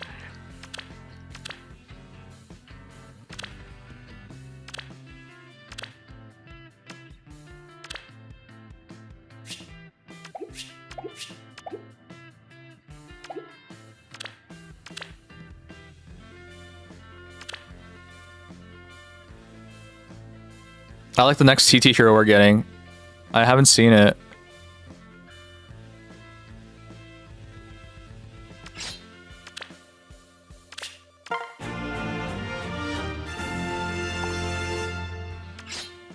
Setsuna's still not fixed to this day, I bet. Yeah.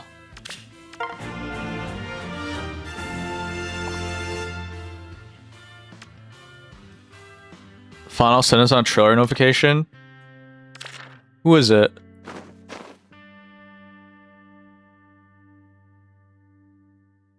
Ivy. Okay.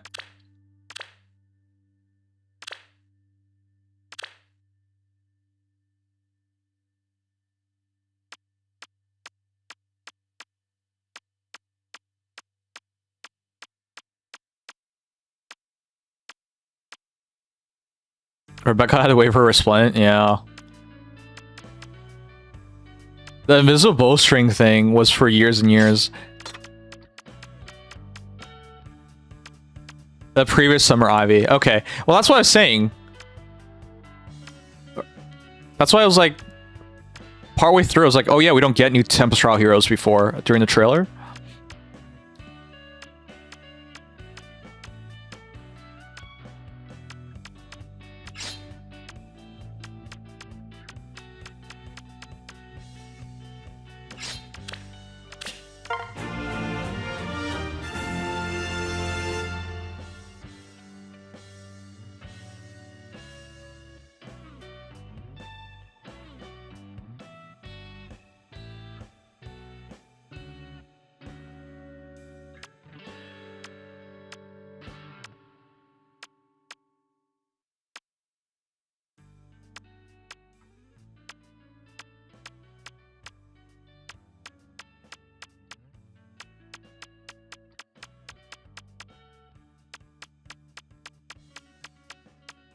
Alright, let me waste a bit of feathers. We're gonna max out soon.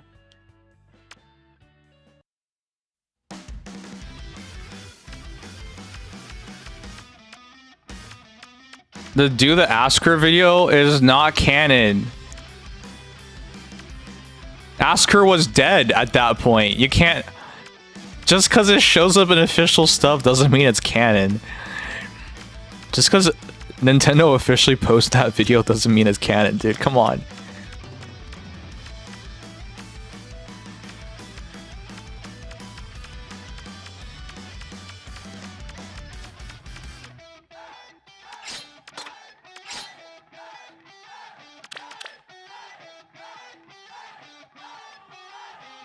What's a good lance for Sharina that's free to play? Is it Osius Trident?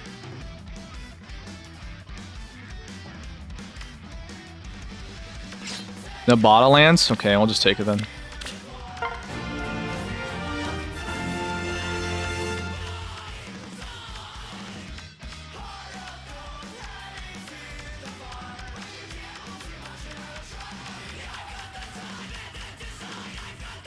Oh yeah, we should make some. We should prep for Micklin.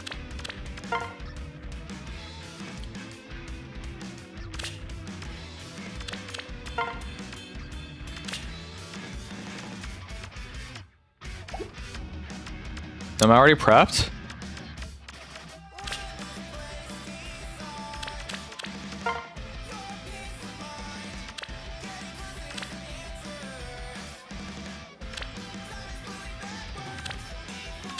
Is it free to play?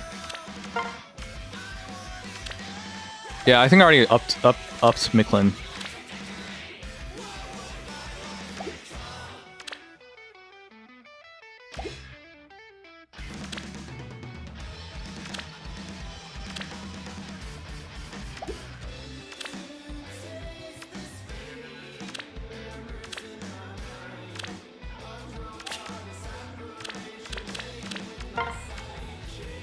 Yeah, I already did. Okay, that makes sense.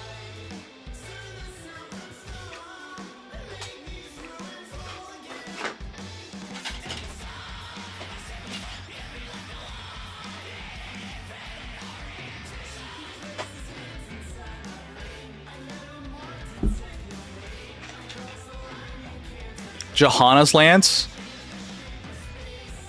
Who's that on?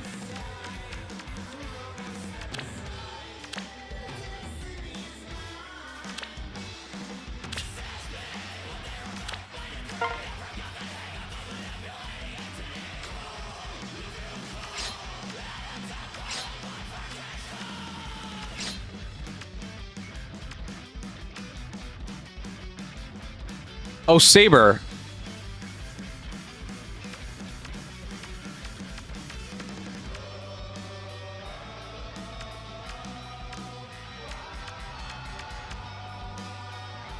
You know, I'm so out of it. When you said Saber, I thought of Saber from Fate's Stay Night. Do I not have him? Bruh. Or maybe I already upped him.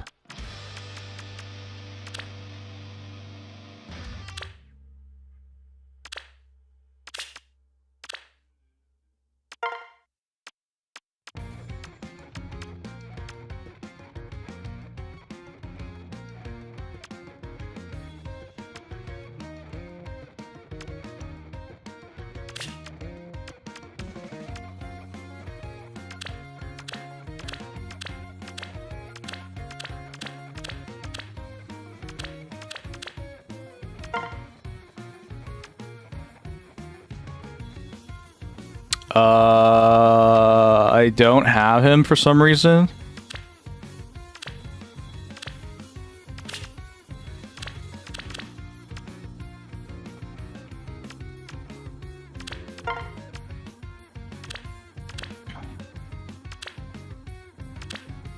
Oh, there he is. Okay.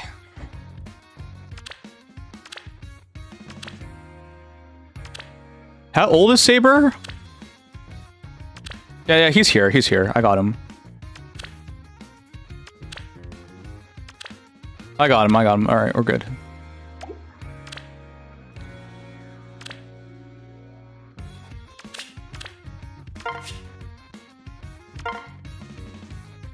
All right, I'm getting hungry.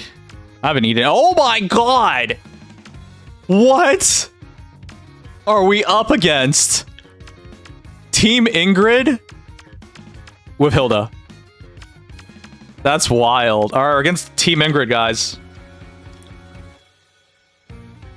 Let's do this. The wicked will perish. That's a fan. +4. +10. +5. Hilda's +1. Base Ingrid +10, of course. +10. Oh my gosh. Team Ingrid.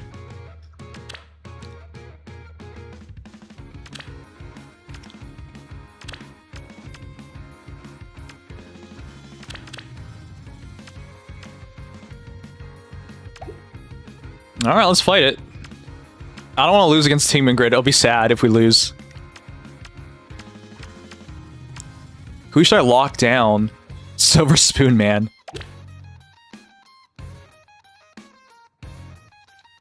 Who should we lock?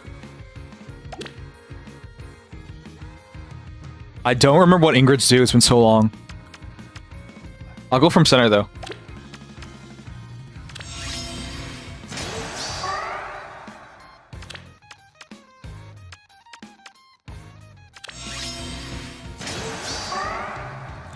Remember, this is a blue line player, so you repping the Black Eagles. Yes, I'm repping the Black Eagles. I gotta make sure they pay. Yes.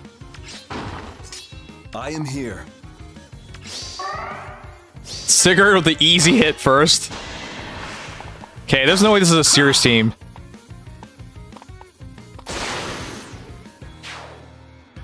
Because there's not enough reach on the Ingrids to be truly scary. Ready to go.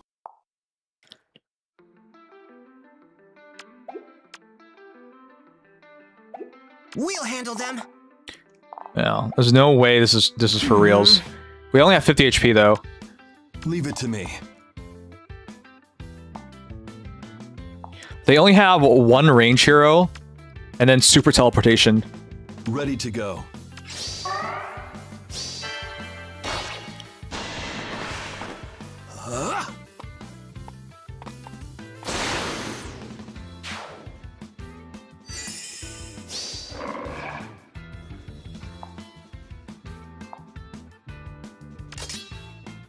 Yes. We must go.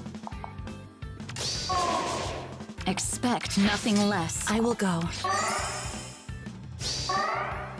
It's too cheap that we can put Ice Lock up, man.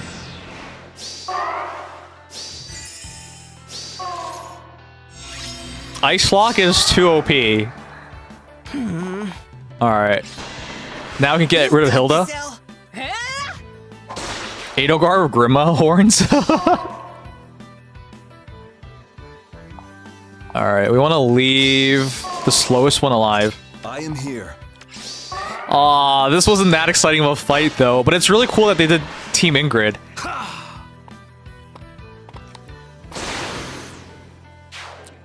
We should have gone like a defensive team and let them hit me at least. That would have been more exciting. We'll handle them. Ice Hell's SMH, yeah, exactly.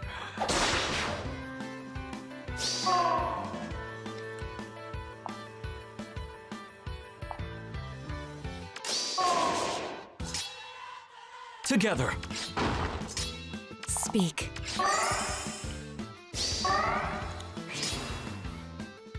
Oh, they're still teleporting in. Just you try. Ready to go.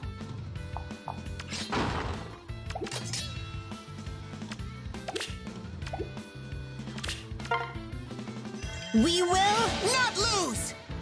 He's still teleporting in, so we gotta actually make more room. We must go.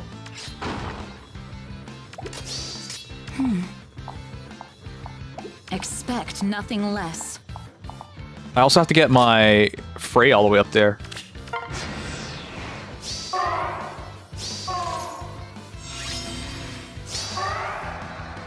Yes. Leave it to me. Ready to go. It'll be all right. Yes. Expect nothing less. I am here. Yeah, I can't get anywhere close. I will go. I think she'll Just go you for... try. Yes. She'll go for... Elamim. Expect nothing less. So how am I gonna get up there? I don't want to leave her in range because I think I'll die.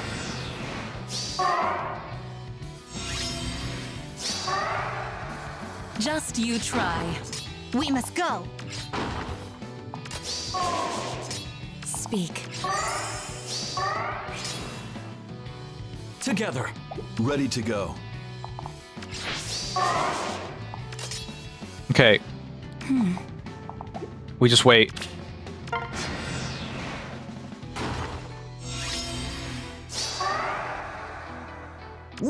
handle them.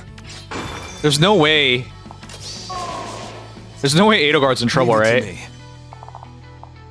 Yes. Yes.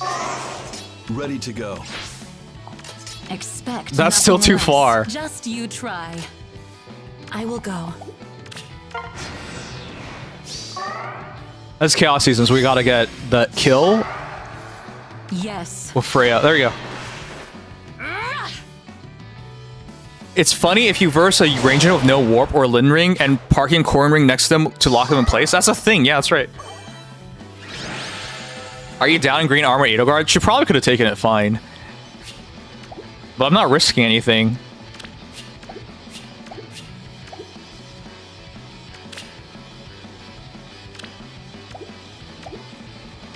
Okay, let's do Resonant Battle.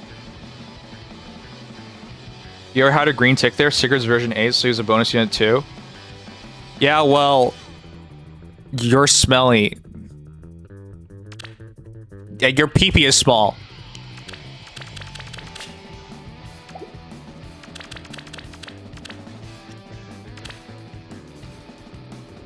This guy told me after the match was over. So helpful.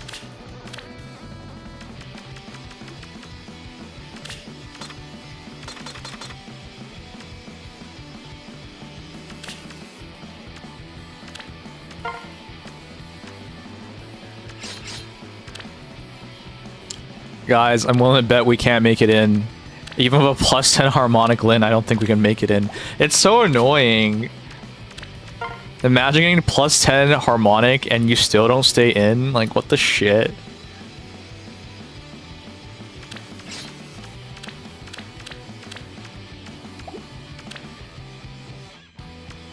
Doesn't he already have potent?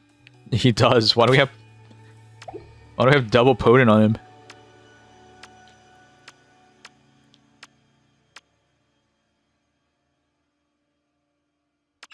Umalin!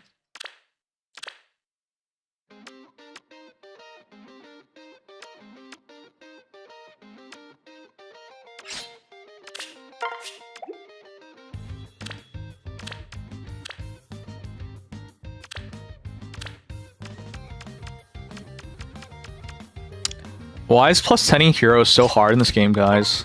I wanted to make a plus 10 Marth, but those are the dreams of an idealistic child. One shot. A new step.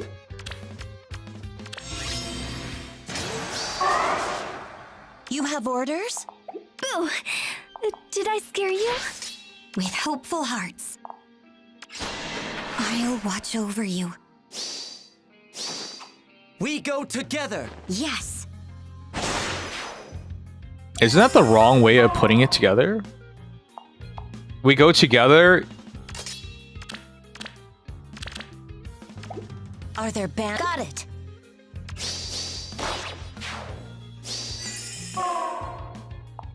Because it's another character. Should it be on another line?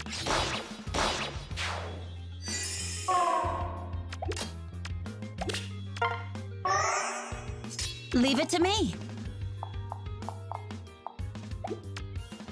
I can take a homer shot. Which target? Have you guys watched the new movie? From, it's the Greek legend. The Odyssey? Don't question, dude. Just enjoy it. I'm gonna enjoy your mom. Nope. I don't think I'm gonna watch it, even though I like Ridley Scott. Are there bandits here? I like how she says, "Are there bandits here?" We'll give it a shot. A new step. No, just the musical version. There's a musical version. With hopeful hearts.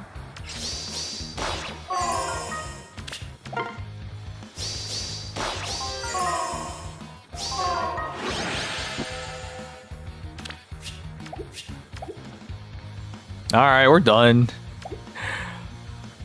So, going forward, guys, I'll be doing Fae every Saturday or Sunday. It was supposed to be Saturday, but I didn't know there was a trailer, so we did today instead.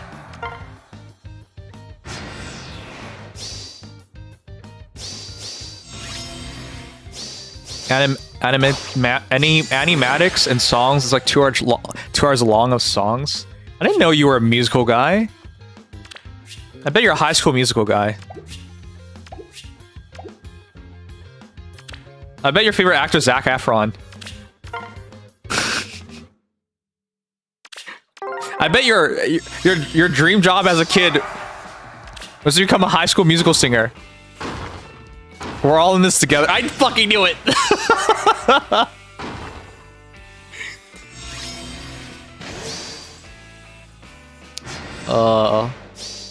Who was the girl in the movie? She was so hot.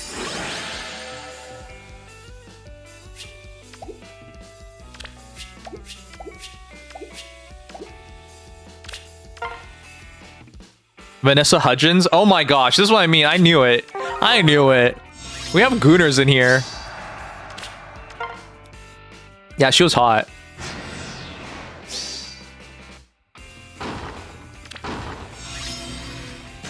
Okay, I actually have to like manual this because... You have orders? Are there bandits here? Oh my god, we can kill Legyar of Uma Lin?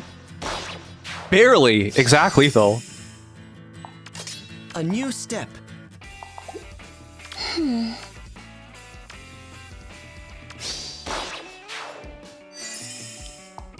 Leave it to me. We'll give it a shot. Where to? Which target? Oh my god, Leave Ivy. it to me. Chill the fuck out. There you go. 186. That's what you deserve. Alright, good night, Chiku. Have fun. Thank you for being here.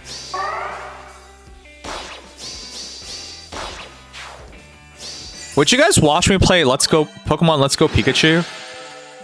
I've been thinking about buying that game for the last couple of days.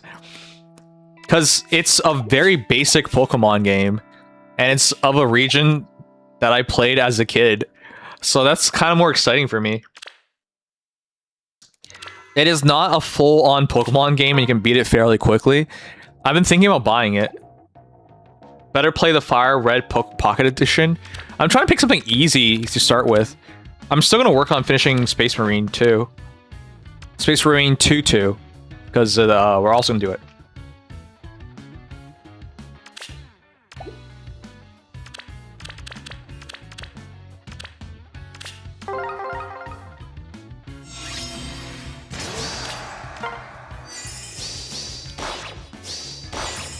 Bruh.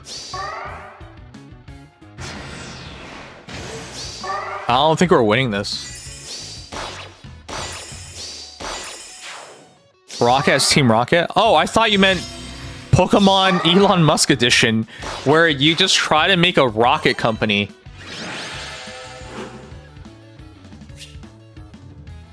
That's what I thought you meant.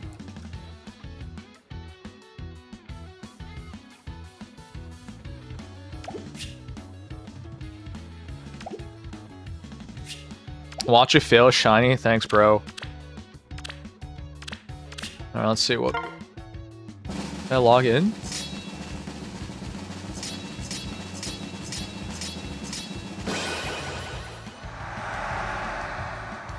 Has the stream been fluent tonight, guys? I feel like we have more latency than usual. I changed routers recently, so that's why.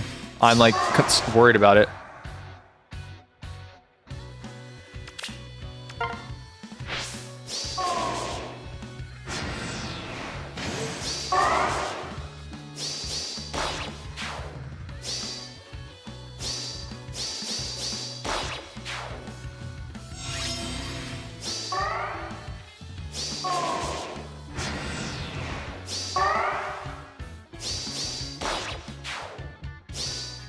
Things been fine? Alright. We did lose. Bruh, Edelgard's not winning that.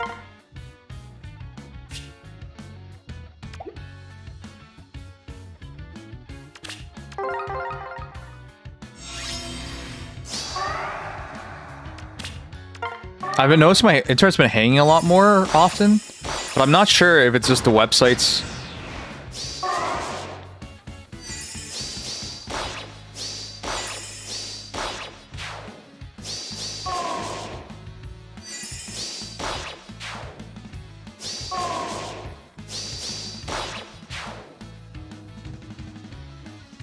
Can we stop losing?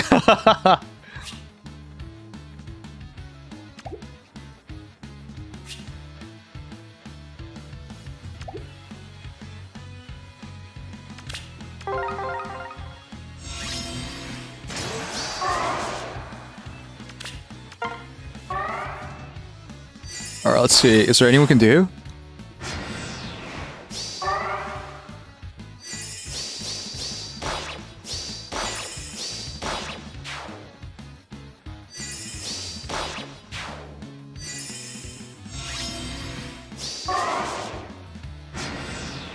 Oh, let's just do it. Don't worry about it, just do it.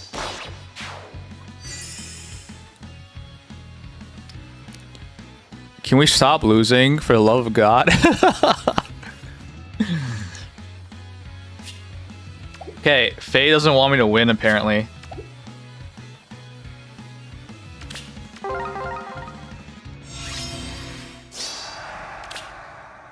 We're gonna lose this too. But I can do that. All I do is lose, lose, lose. I've got this. We're gonna lose this.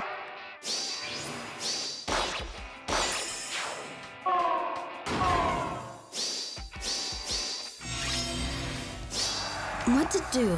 How the fuck do we beat that guy? I understand. How do we beat this dude?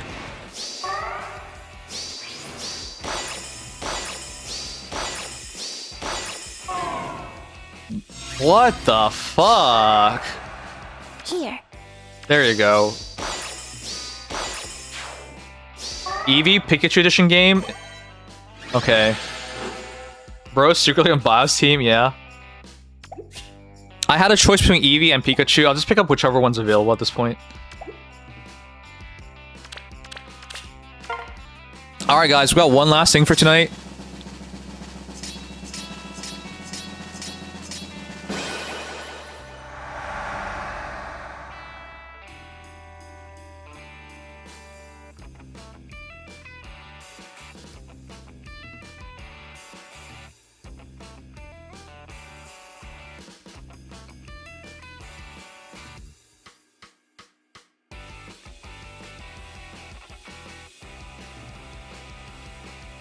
I am the captain now.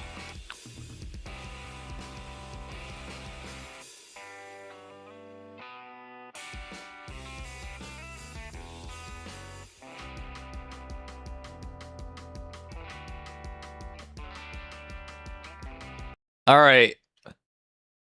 So guys, you know how much I like visual novels. I love visual novels. You know what else I like? I like sci-fi. I seem to have a problem here with how often I play spacefaring visual novels where you're the captain. In fact, and there are a lot of them for some reason.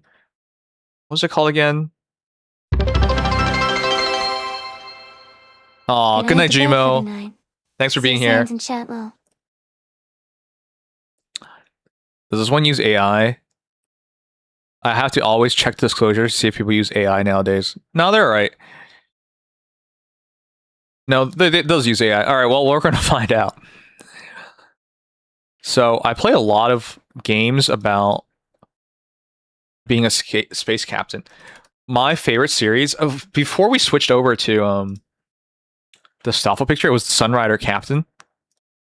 This is a game I played way back when, 2014. It's so old now, from Love in Space. And then they also had another one. But anyways, there's a bunch of Space Captain games that I've played throughout the time. Let's check this one out.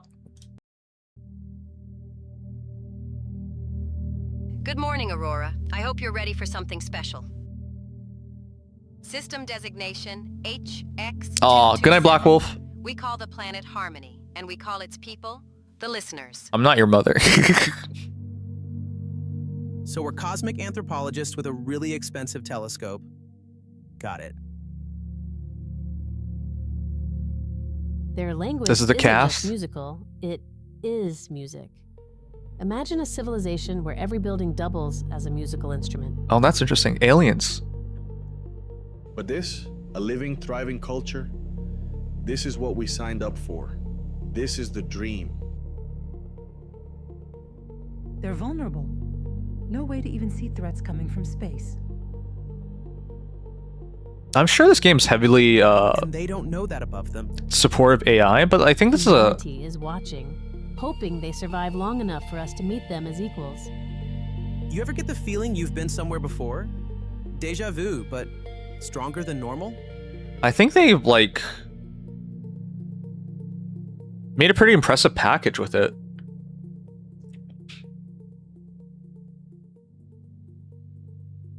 You understand his hair color? He's probably everything sexual. I don't know. There's nothing wrong with that. What I'm more confused about is like the double collar in the collar. 24 episodes, fully voiced, original soundtrack, sci-fi visual novel built by one person who wanted to play this game and couldn't find it. Story, dialogue, artwork, music, and voice performance were created using AI tools under human creative direction. At least disclose it. I think you have to disclose it, but yeah, let's try it out. I love space epics. I play a lot of them, and this will be another one I give it a try. Let's check it out.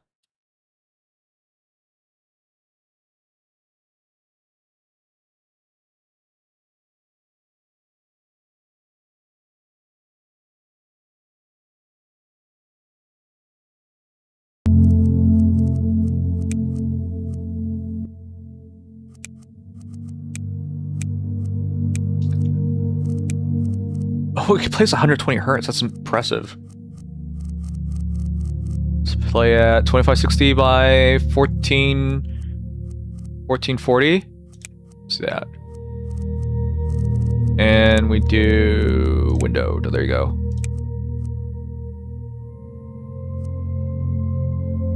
Yeah, that's fine.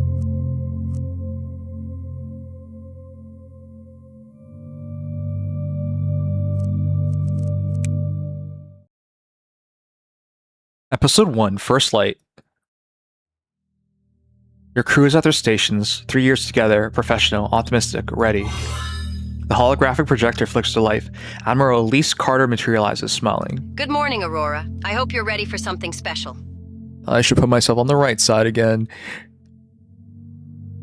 It's funny because they're not always consistently on the same side. So sometimes I'm like on the wrong side no matter what.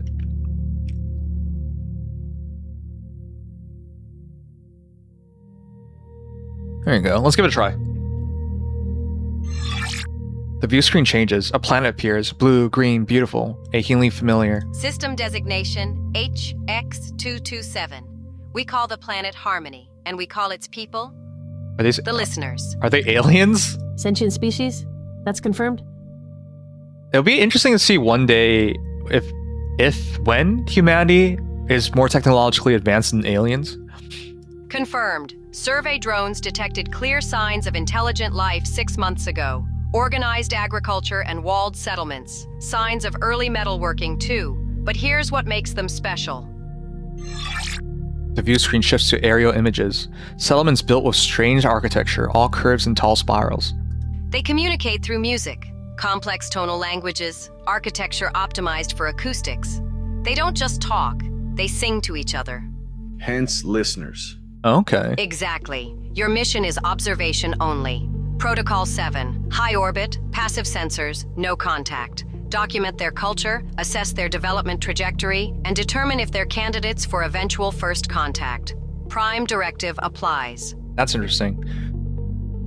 I feel like that's probably what aliens did to humanity like thousands of years ago. Because the concept of gods and like similar gods, that feels too coincidental to not have like a speck of truth in it, and likely that they were like aliens. So we're cosmic anthropologists with a really expensive telescope. Got it. That's one way to put it. But remember, this is historic. If they continue developing peacefully, we could be witnessing humanity's next great friendship.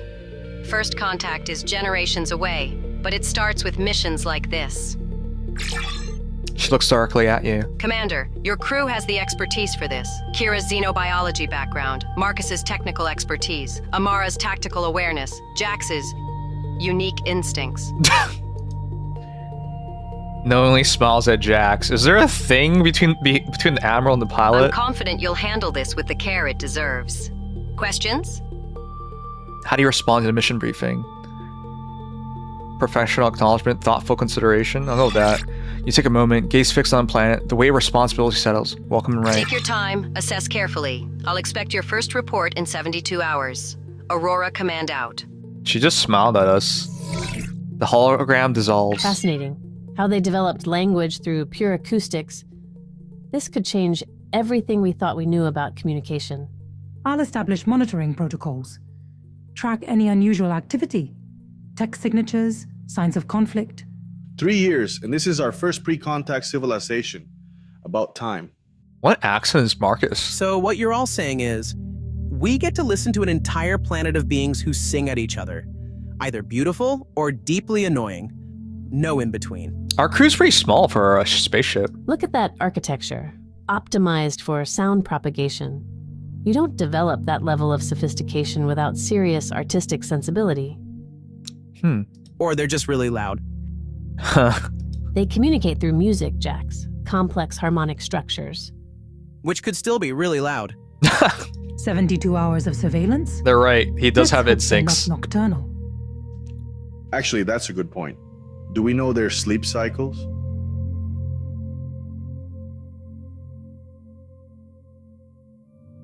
No? Survey data suggests roughly 18-hour activity cycles. We'll have gaps. 18 hours, so they sleep 6? Gaps are good. Gaps mean coffee breaks. Okay. We have space coffee? 30 minutes later, pre-jump preparations. FTL calculations locked. Jump window opens in 10 minutes. Course plotted to system HX227, high orbit insertion. Travel time 3 days, 4 hours. Fusion reactor holding at 98%. FTL drive, charging normally. Plenty of exotic matter for the jump. Comfortable margin. They did not say autistic sensibilities. Sensors primed for passive mode. I've loaded our full database on Bronze Age development patterns. They're Bronze Age in terms of like their current level of development and technology and science as well. Defensive systems on standby.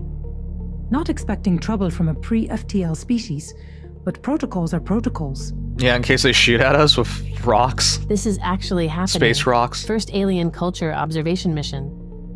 We've met the entangled, negotiated with the Stoics, explored architect ruins, but all of those species knew we existed. Oh. So we've met like truly intelligent life that could detect us. This is different. Witnessing a civilization before they even know we're out here. Can we go to Mars already? I want to see humanity in space, visiting other aliens, visiting other species. Bet they'll be surprised when they do find out. Hey, Emily. Hey, we've been watching you sing at each other for centuries. Hope that's not weird. This is the Aurora Chronicles. We're reading chapter 1 and 2. By the time they develop tech to detect us, we'll have shifted to proper first contact protocols. This is just anthropology, documentation. More than that. If we do this right, we're laying groundwork for peaceful integration when they're ready, proving we can approach another species with respect and patience. They wouldn't even know that, though. She looks around the crew. The Alliance's values matter most when nobody's watching. That's true. Well said. Jump window opening in 5. Everybody strap in. Figure of speech, inertial dampeners handle the rest. You really need to work on your inspirational speeches, Jax. I contain multitudes. Of color. The FTL drive reaches full charge. Reality bends. The ship vanishes. The sci-fi is pretty good here. 3 days later. FTL transition ends. The view screen resolves. How far do we have to travel for it to be 3 days? Complete. Position confirmed. High orbit over Harmony. All systems nominal. The listener homeworld fills the screen. Everyone stops to look. Beautiful. Population's around 1.2 million based on the drone surveys. Wow, that's pretty 3 big. major continents, lots of islands. Settlements concentrated along coasts and river valleys. Hold on. I'm actually curious now. At what year was it estimated for humanity to have 1.2 million in living population? I'm being very specific because this is an AI prompt. Let's see. Actually, I'm curious. 1.2 million people. Okay.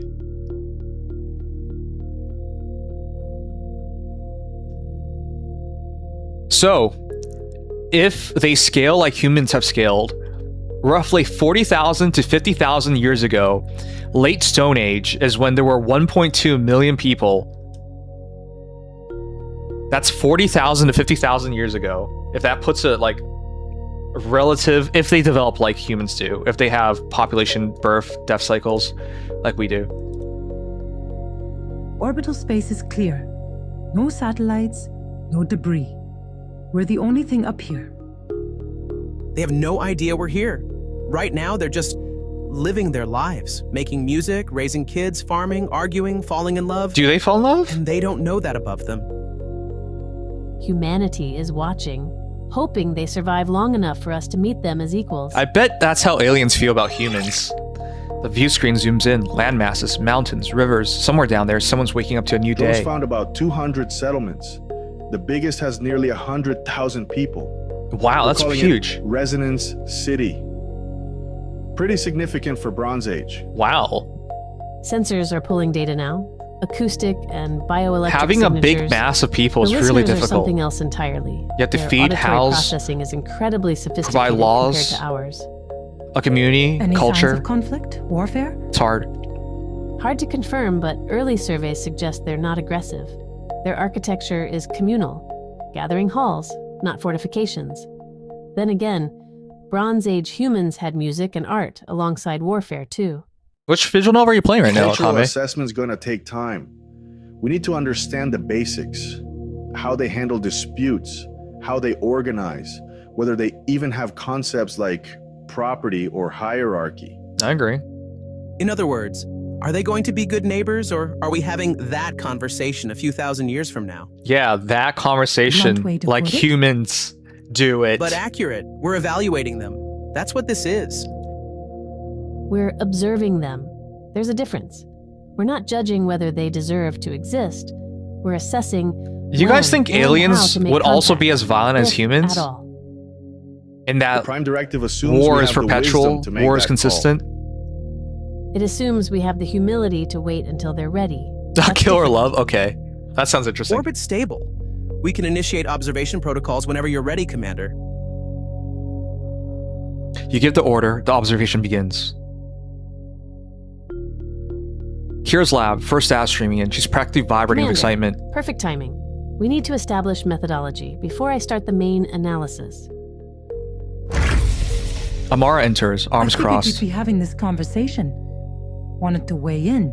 Isn't she our engineer? Why does she want to weigh 72 in? hours. I want to push for full spectrum sweeps, close orbit passes. Oh no, is she our Get defense us right officer? over those settlements while we have the chance. That's aggressive. Every sensor ping is a detection risk. Detection risk is minimal. They're Bronze Age. They can't even detect radio waves, let alone our passive sensors. Could they see us in the sky? Passive sensors, sure. But full spectrum sweeps and close orbit passes aren't passive, Kira. The Alliance sent us here for data. 72 hours of playing it safe means we go home with surface readings instead of real understanding. That's true. We do want And if we push too to hard calm and something. contaminate the observation, create some anomaly they notice, we've compromised every future study of this species. That's interesting. How far does sound That's travel? extremely unlikely. Can sound travel to space? Unlikely isn't impossible. They both look at you, clearly expecting you to settle this. I think we go for what's it. our approach? We go for it, man. How do you approach this observation mission? Aggressive data gathering. You emphasize maximum data collection. Limited window. Use it fully. Thank you. I'll get us comprehensive data sets. Noted. I don't know how I'll sound be monitoring works. for any anomalous responses from the surface. If I see anything concerning, Yeah, sound doesn't I'm travel in pulling us space. back to higher orbit. So I would say we're Non-negotiable. okay here. That's fair. It's not a negotiation. I hope you're right about this, Commander. The tension doesn't fully dissipate, but they've reached a working agreement. I'll start configuring the sensor arrays. I like that kind And of I'll problem establish solving monitoring protocols. because we're gonna have differences. For what it's worth, Kira, I know this matters to you. I'm not trying to sabotage your research. You know what else doesn't travel in space? You. I know. You're doing your job. We both are. You can't dig in space, dig 'em. Continuing from the methodology discussion, Kira brings up the preliminary findings. Now, let me show you what we found. The listeners are remarkable. Okay. I just want to know if they kill each other. Oh my god! She brings up a hologram, a listener, full body, slowly rotating. Humanoid, but distinctly alien. Forearms, tall and slender, skin that shifts color, large, complex ears. Carbon-based, like us, but So their they breathe. auditory system is incredible. They perceive frequencies way beyond our range, from subsonic all the way to ultrasonic. And here's the fascinating part.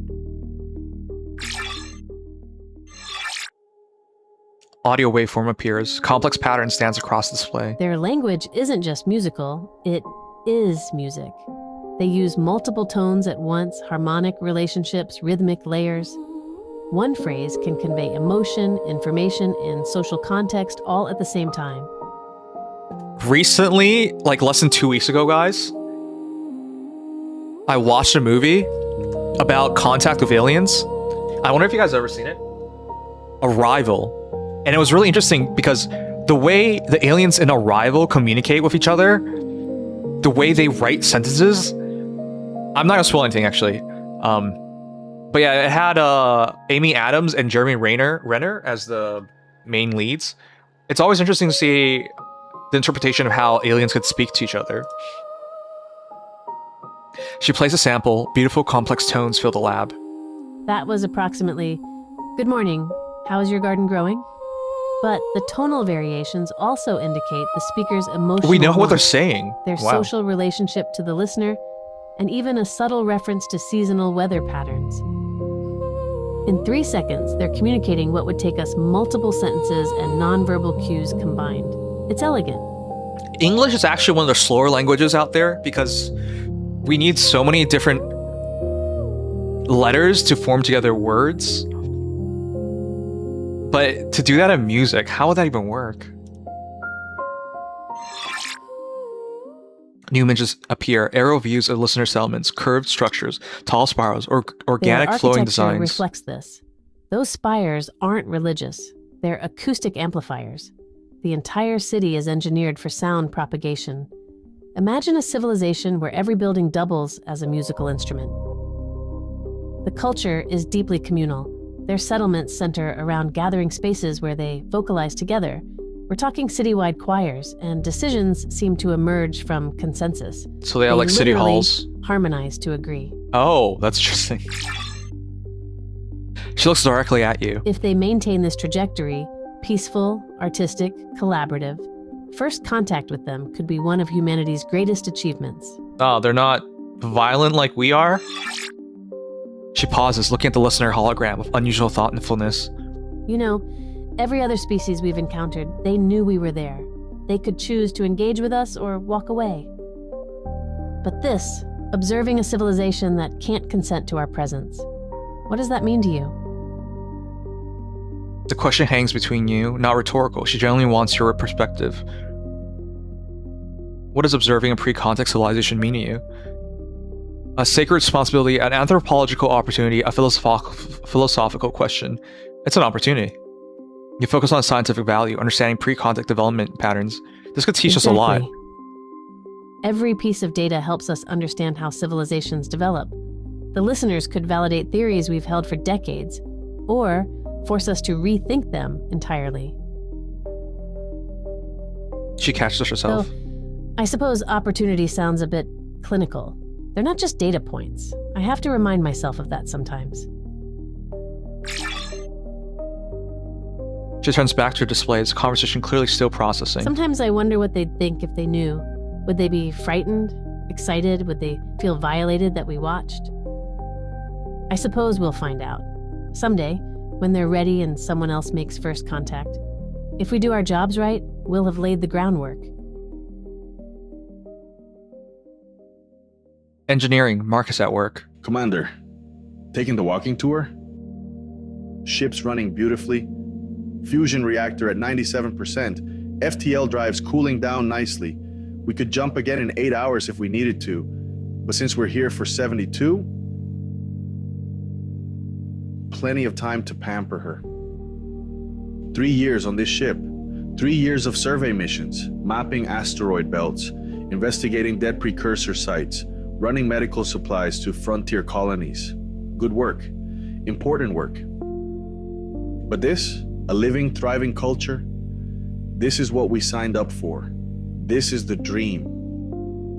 I studied history before engineering, ancient civilizations, how cultures develop, why some empires last and others collapse. And there's one pattern that keeps showing up.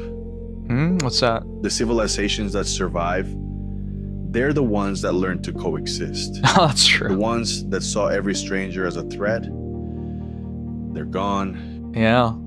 The listeners sing to each other. We spend centuries fighting over everything. Land, ideas, who's in charge. Maybe they're just ahead of us in the ways that matter. I like that perspective. Maybe music isn't enough. Maybe they'll hit the same walls we did.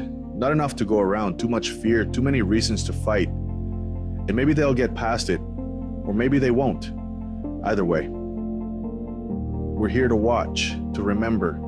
And if they make it to the stars someday, we get to say, we knew you when you were young. Welcome to the cosmos. That'd be interesting if we ever reach that position with other aliens. Gets philosophical down here. Too much time alone with machines. You start thinking about the bigger picture. We probably are being observed by aliens. I diagnostic beeps. He checks it, are all nods. green. We're in good shape for extended observation. Kira will get all the data she needs. Tactical station. Commander. So she is our defense preliminary officer. Security assessment of the system. No immediate threats. No hostile ships. No weapon signatures. Nothing aggressive anywhere nearby. As far as surveillance targets go, the listeners are about as low risk as it gets. That said, I'm running standard defensive protocols. Shields ready, point defense up, sensors watching for anything odd. We have PDF I don't up. expect trouble, but that's how we stay safe. Yeah, that's her job. This is my first pre-contact observation mission too. Kira's thinking about science, Marcus about how they built all this, Jack's about the flying, me? I'm thinking about keeping everyone safe. We're watching them, but they're vulnerable. No FTL, no orbital defenses, no way to even see threats coming from space. If something hostile entered this system, We're the same. they'd have no warning, no chance. We're exactly the same. If aliens showed up one day and they Don't wanted interfere. to hit us, they But what could. if someone else does? What if the next ship that finds them is an alliance? We tell ourselves we're observing for eventual first contact, but we're also evaluating whether they're worth protecting, whether they deserve a place in the alliance. And that's a lot of responsibility for 4 people in a survey ship. Sorry. Tactical officers think about worst-case scenarios, occupational hazard. For what it's worth, they seem peaceful, cooperative. If they survive long enough to develop space travel, I think they'd make good allies. We're assuming too much. And if they I develop guess we're better being music hopeful. than human composers, even better. Galaxy could use more art and less war. Yeah, everywhere. I wonder what humanity looks like in this world. Evening, the mess hall, compact but comfortable, crew bonding time. Preliminary analysis is done. Full spectrum sweeps paid off. We've got comprehensive coverage. And the listeners? Complex social structures, genuine artistry, collective problem solving. This is a real dataset. No detection responses from the surface. They didn't notice us. Told you. Okay, nice. This time. Technologically, they're Bronze Age. Culturally, they might be ahead of where humanity was, and now we have the data to back that up. Translation? They're doing great. Can we keep them? First contact candidates, not pets, but yes, a few millennia from now, assuming they keep developing peacefully. That's assuming they develop at our pace, though. Meaning? We're using human history as the yardstick. But think That's about true. it. They're transmitting complex ideas in seconds. If knowledge spreads faster, everything compounds faster. You guys think about it. Like in the 21st century, in the last 100 years, how fast have we grown? Right? That transition from the 20th century to 21st century was magnitudes of growth, just so quick and so immediate. Flight is barely over 100 years old, for example. That's actually a fair point. Every time we found a faster way to share knowledge, development accelerated. They might not need as many steps. Yep. Great, now I'm stressed about a deadline centuries away. Unlikely to be that fast, but not impossible. Bit close-minded of us, assuming everyone follows the human playbook. Yeah, that's true. They probably don't. Old habit. We're still working on it. It's hard not to think What's their as a social human. structure? Leadership models? Appears to be consensus-based. Settlements have councils, usually elder listeners with demonstrated wisdom. But any decision needs widespread support. If enough people sing in agreement, it passes. Actual singing. How do they Makes handle sense. conflict? Disagreement? Still analyzing, but it's fascinating.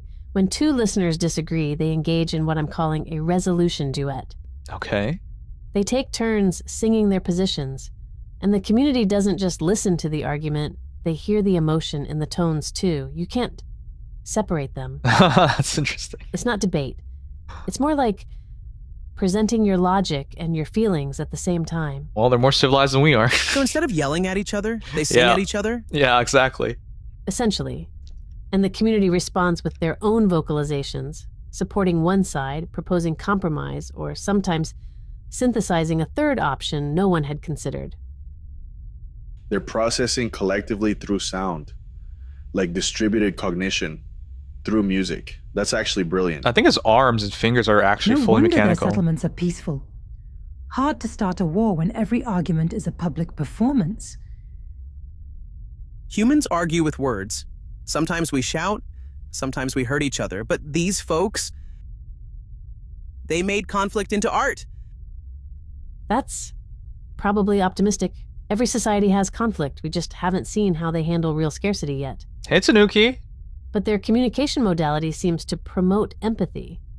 When you can perceive someone's emotional state in their voice, it's harder to dehumanize them. That's nice. Wrong word. You know what I mean. Yeah, they're not humans. Slight laughter. Think humanity could learn to communicate like that? Biologically? No. We lack their auditory range and vocal complexity. But philosophically? Also Maybe no. we already do, in a way. No, I don't believe Music it. is universal. Every human culture develops it independently. The listeners appear to have done the same, but they evolved it beyond artistic expression. They made it their primary mode of communication. Question. If they're this peaceful now, what happens when they develop technology? When resources become scarce? When population pressures increase? That's what we're here to assess. Are they fundamentally peaceful or just peaceful because they haven't faced real scarcity yet? Same crossroads humanity faced. Every civilization hits it eventually. And we figured it out. They can too. Peaceful now doesn't guarantee peaceful under pressure. We'll see. We'll keep observing. 72 hours isn't enough for definitive conclusions, but it's a start. We're witnessing history. Whatever we include in our report, we're part of this story now. Day 2. Kira's lab had become command center. Hours of work visible. Coffee cups, data everywhere. Commander, the comprehensive sweeps caught something incredible. This is exactly why we pushed for full coverage. Oh shit. Hologram expands. 1,000 listeners gathering Resident City's Central Population Plaza. movement suggests nearly the entire city is participating. Close to 100,000 people. Was this in the intel? Survey drones didn't capture anything like this during their 6-month study. Could be seasonal, could be reactive to something we haven't identified. At the heart of the congregation, a single elder stands surrounded by their kin. The listeners begin vocalizing. Thousands of voices in harmony, hauntingly beautiful, mathematic precision beneath artistry. That's likely the community leader, the settlement council head. What is that? I think it's a collective decision-making event. The entire city is singing together. Damn. It's like watching democracy as a symphony. They watch in silence. Minutes pass. The sound rises and falls in waves. Thousands of voices weaving together. The harmonics are shifting. That sustained tone means consensus. They've reached a decision. We're not alone. I mean, we knew that. But this kind of not alone. 100,000 people singing together. Maybe they figured it out the same way we did. Reverent silence as they watch the celebration. Kira breaks the moment, turning to her console. Full spectrum coverage means I can decode this completely. Exact semantic content, emotional substructures, the whole thing. This is the dataset other xenolinguists would kill for. At this point, why stop? Marcus hasn't moved. He's still watching the celebration below, expression troubled. Wait. Troubled? Before we decode this, what if we find something we can't ignore? What do you mean? If we can't ignore it, it's all Right the now, better we're we see it. observers. We watch, we document, we leave. The prime directive protects us from hard choices. But knowledge changes that. They're peaceful. Everything we've seen, Everything we've seen is surface, public behavior. What if their beautiful democratic process just voted for something we find unconscionable? We still Close observe. passes, full sweeps, comprehensive analysis. We haven't been shy, but that's all data collection. Decoding what they actually decided, that's different. I think it's better to always know than not know. Point. What would be that bad? They're singing pacifists. Bronze Age humans had music too. Didn't make us saints. Nah, I don't Beautiful think that's culture, same. complicated people, that's usually how it goes. The weight of the stat settles over the room. This is Knowledge obvious to me. You can't unknow. That's all I'm saying. not knowing doesn't change what they decided. Exactly. No, but it changes us. Silence. Right now we're clean, observers. The prime directive applies, and we go home with a clear conscience. If we decode this, does it stay in the report, or does it follow us home? Thank you. Don't thank me. I think you're wrong. Oh? Is it? Sensor sweeps are information. The This is audio and lines didn't match up there different for the first time. category. Jax has been unusually quiet. You know what this reminds me of? That ethics scenario from Academy training. The sealed envelope. I remember that one. You're given an envelope, told it contains information about someone you care about. Could be good news, could be bad news, could change everything. Do you open it? Yes. Fewer people opened it than I expected. 60-40 against. The instructor said both were valid. Wait, 60-40 against? No This way. isn't a training scenario. What? It's better to know than it's not the real know. thing. They look so happy. Whatever they decided, maybe it's beautiful, maybe it's complicated, maybe it's something that makes them less perfect and more real. Everyone looks to you. Commander, your call. We're gonna find out. Do you decode what the listeners decided? Fill the cold. If there's something to know, you'll know it, whatever that means. Consistent with everything you've done, if knowledge exists, you'll find it. Finally, a decision that matches our methodology. I've been finding myself agreeing with Kira the Full most. decode incoming. At least we're being consistent. We are. I guess we'll yeah. find out what kind of people they really are. Listeners begin dispersing from the plaza, life resuming, but different now. Think they know how special they are? Or do they just think this is normal? I don't think they can comprehend Probably what they normal can't to them. comprehend. Every species thinks their way is the only way. Exactly. Until they meet someone different. Exactly. Same thing happened when we met the Entangled. Curious at first, a little nervous, then, yeah, okay, they're all right. Here's hoping. Let's find out what is it. Evening, second day of observation. The mess hall has become the crew's philosophical salon. Question for the group. If the listeners make all major decisions collectively, who actually leads? Is there even such a thing as leadership in their culture? Even in democracy, you have a leader, so Interesting yes, question. I think so. They have councils, but those seem facilitative rather than authoritative. The elders don't command. They guide discussions. I see, okay. Sounds inefficient. In crisis situations, you need someone making fast decisions. That's true, but that's how you end up with Maybe they don't authoritarianism. have crisis situations. Or maybe their version of crisis is different from ours. That's true. Could be just freaking Hard to utopia build down there. pyramids when everyone gets a vote on where the next brick goes. If the listeners never needed that kind of coordination. The data shows they still deal with drought, disease, all of it, but they default to group problem solving instead of looking for a leader. Different species, different approaches. The Alliance uses chain of command, clear authority, defined roles. Which is great when everything's on fire and someone needs to yell, "Go left." Less great when you want people to actually think. That's true. That's not what When the answer is obvious, I'm agreeing with you, mostly. We've been working together it's for easier 3 to years. have it happen. I think we all have a when sense the of answers style, are obvious. but we've never really talked about it. But what if the answer is not This an feels answer like you know? a performance review. It's a conversation, Kira. Same difference. Okay. The conversation shifts. More personal now. They turn to you. What? Although, this mission's given us some data points. Uh-huh. Aggressive data collection, pushing limits, results over caution. I agree with that. I appreciated that. Yep. I'm aware. And the resonance gathering. You wanted the full picture, even knowing it might be complicated. It's better to know than not That know. takes a certain kind of confidence. Or curiosity. Or both. So what kind of captain are you? The my way or the highway type? The let's all hold hands and vote type? Jax. Democracy doesn't We've got work. data now. Might as well hear it from them directly.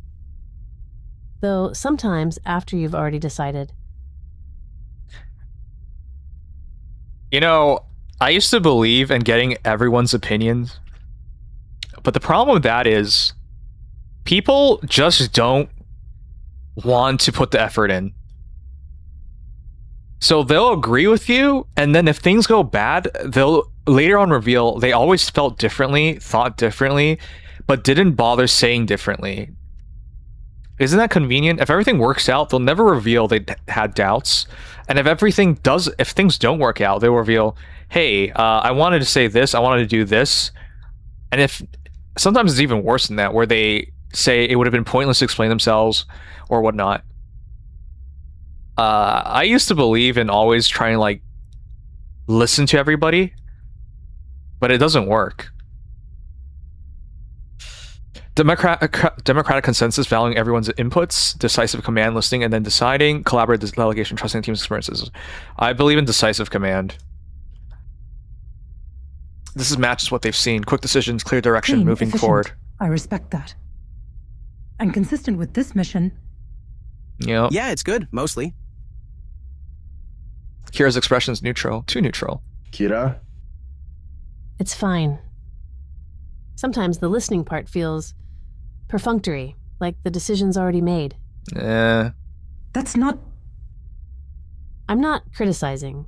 I'm being honest, since we're apparently doing that. You're a good commander. I just occasionally wonder if my input actually changes anything, or if it's just courtesy. I've been taking her input the most. Ouch. So why is she the one giving me flack She's about got it? a point. The decisive thing is great when you're right. When you're wrong, though, we're all committed to wrong. That's true. That's the job. Someone has to decide. Exactly. Sure. Just saying there's a cost. Silence. The crew exchanges glances. Not hostile, but not comfortable either. Well, that got real. Amara started it. I answered honestly. Would you prefer I lie? 3 years together.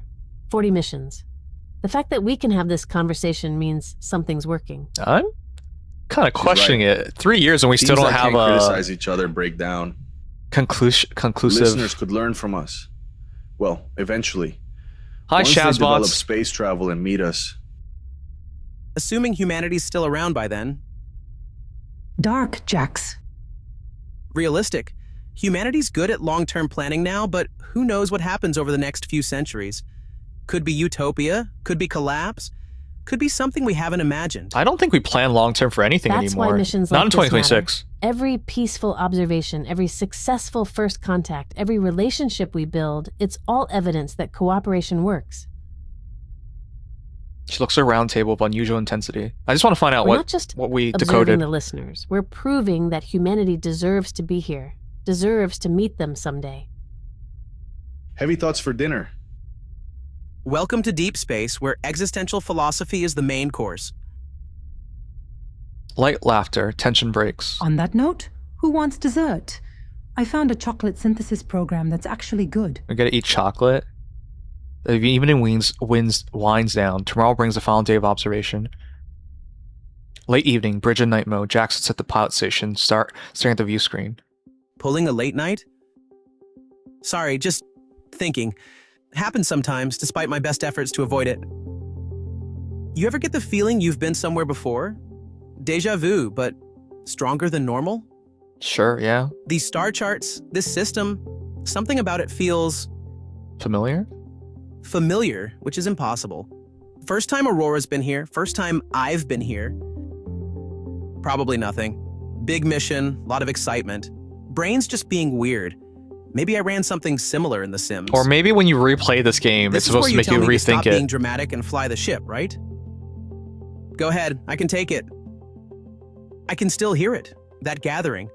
100,000 voices finding the same note.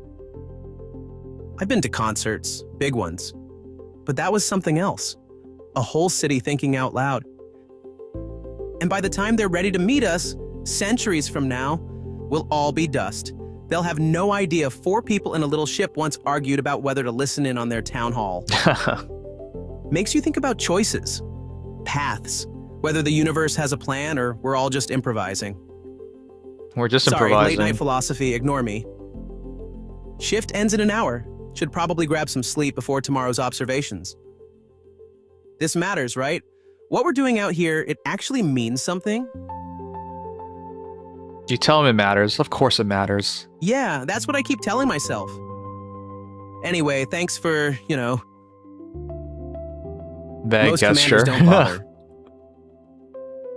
He exits. You're alone. That deja vu? Probably nothing. Day 2? Day 3 morning, sorry. Day 3. Kira's compiling final analysis. The resonance gathering data from day 2 is on screen. Marcus, quick update on the resonance analysis. Okay, this is what I before want to find out. finalize. She pulls up the data visualization. Amara and Jax join, drawn by the gravity of what's being discussed. I've decoded the resonance gathering. 73% of the city reached consensus. It's a resource allocation issue. That sounds benign. On the surface, they're relocating a coastal settlement inland. Tides are rising, the coast is eroding. Makes sense so far. Don't make it so The that we can help relocation them. site is occupied. Smaller community, around 2,000 listeners. Okay, that's good. I don't want to help. Occupied how? I don't want to intervene. They've got permanent fishing grounds there, fixed structures, an established community. The coastal population is over 8,000. And those 2,000, their songs aren't in the recording. They were not asked. Okay, silence. They didn't ask them? The harmonics suggest the smaller community was discussed, acknowledged even, but they weren't part of the vote.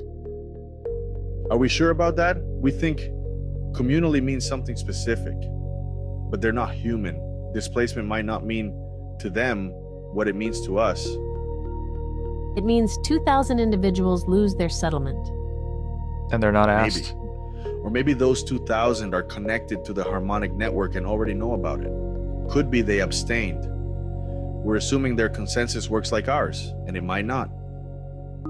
This is too philosophical. That's not abstention. That's absence. Absence from this recording. We captured 72 hours. We don't know what conversations. It's good that the happened engineers before or questioning after. this, but that's too The data that's too shows philosophical. what it shows. 8,000 made the call and 2,000 weren't part of it. That's a quarter of the people affected. A quarter that's not a fringe group. That's significant.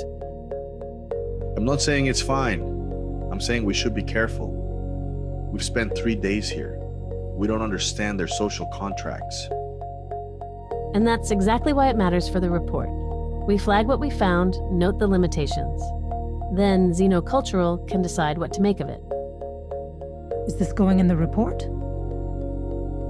Everyone looks at you. If it goes in without context, it reads like an indictment. First impression of a species, and we lead with, they override minorities. But that's If the we leave it norm. out, we're sanitizing data. That's worse. It's the norm, though. Can't we do both? Report what we saw, say we don't fully understand it yet, and let them draw their own conclusions. You tell them to include the data with context, observation, and honesty. Let Xenocultural draw their own conclusions. Observation without judgment. That's probably the right call. For what it's worth, I hope I'm wrong about this. That we're misreading something beautiful. And if you're not? Then they're people. Flawed people making flawed decisions. Same as us. That's not disqualifying. If anything, it's honest. Exactly. I'll integrate this into the cultural assessment section. Full data, full context. So where are we on the full report? I filed the engineering assessment this morning. Saw it. Your technology evaluation is solid. Amara's security review came in clean too. I just need to wrap up the cultural analysis and write the science summary. Should be ready before we break orbit. Okay, I just want to know, what the heck Need a hand with the synthesis? did it say? I've got it. This is the fun part, actually. Pulling it all together. She's already back at work. Marcus exits quietly. The crew's individual report will reach you for the final review. Your name on it, your responsibility. Later that day, the complete cultural assessment ready. Commander, the cultural assessment report is complete, and it's comprehensive. She brings up a holographic summary, data visualizations, cultural matrices, 72 projections. hours of full-spectrum observation. We covered over 200 settlements, documented over 1 million individuals. This is a xenolinguist's dream dataset, and the conclusion, exactly what we hoped. What? Socially, they're cooperative, consensus-based. Conflict gets resolved through those communal duets we documented, and violence appears extremely low. I'm qualifying that, obviously. Limited observation window.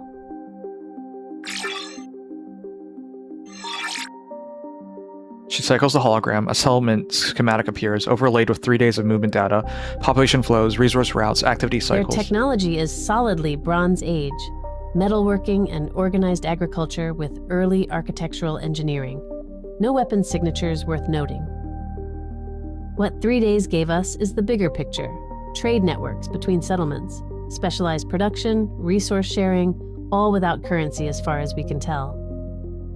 This settlement makes tools that, one, processes grain. The coordination is well beyond what we'd expect at this tech level. And there's seasonal infrastructure, irrigation channels that predate the current generation, road maintenance between settlements that nobody seems to organize centrally. It just happens. Collectively. Okay. I'm condensing 3 days of data into highlights here. There's so much more. Agricultural techniques and material science alone could fill a dozen papers. If we were listeners, I could convey all of it in about 10 seconds of singing. How do they process that in so quickly, though? They must be really smart. The hologram shifts, 2 listener figures appear, annotated now. Okay, they were in the day 1 scans. Which brings me to the part I've been saving. Remember the auditory range I flagged on day 1? We've mapped it fully now. It's broader than I estimated. They're perceiving harmonics in each other's voices that carry emotional metadata we can barely detect with sensors. Most civilizations develop art alongside survival. The listeners didn't separate them. Their art is their survival. Communication and governance, even conflict resolution. All of it runs through music. It's not a category for them. It's how they live. My recommendation is clear. The listeners are excellent candidates for eventual first contact. The culture is sophisticated. The conflict resolution is unlike anything we've seen, and nothing in our data raises red flags. Okay. One caveat. The resonance gathering showed a majority making resource decisions for a minority without that minority's input. But that's how it works in It's our not world. disqualifying. Every developing civilization deals with that tension. But future teams need to know about it. Sure. Timeline is harder to pin down. Human history would suggest millennia. But Marcus made a good point on day one. Their communication compresses the learning curve. We might be overestimating how long they need. Whenever they're ready, humanity should be prepared to answer. Professional They're pride evident. remarkable. The ways they're different from us, those aren't weaknesses, they're possibilities. If they keep going the way they're going, meeting them someday could change both our species. She saves the That's report. the last section done. Marcus filed engineering this morning. Amara's security review is in. Jax submitted the orbital telemetry logs. Full report's ready for your review, Commander. 3 days back to Kepler. The Admiral will have time to read it properly before the debrief. I'm surprised we're only here for 3 days. It's not the clean, tidy report we I took imagined 3 days writing, to get here, but only I'd here for rather 3 send days. something honest than something comfortable. I'm surprised it's so short. You take the compiled reports to your station. You read each section carefully, cross-reference the cultural findings against the security assessment, entering data, orbital telemetry. When you're satisfied it holds together, you authorize transmission. Bridge, mission complete, time to go home. FTL drive is recharged. We can jump whenever you're ready, Commander. Course plotted for Station Kepler. 3-day transit, same as the journey here. All systems nominal. Ready to depart. One last look at the view screen, the listeners living their lives unaware they've been deemed worthy. They'll never know we were here. They'll keep singing to each other. Keep building those impossible cities. I hope they work it out. The hard parts. Yeah. Goodbye, listeners. Stay curious. You give the order. Jump in 5, 4, 3, 2, 1. Okay, that's not too quick. FTL drive engages, reality distorts, the planet disappears. Day 2, return transit to Station Kepler. Alright, guys. That's it. I wanted to play a little bit to get the glimpses of it, but I played a bit more than that. What do you think of the game? That was pretty interesting, right? Finding out about Alien Group. This game is still being developed right now. Thus far, there are 2 episodes. It's expected to be 4 acts, 24 episodes. There are 2 episodes right now, so we're halfway through. We're already halfway through what's available in the game. Anyways, if you're interested, put it on your wish list. Yeah, that was fun. I enjoy stuff like that. I enjoy games that make you think.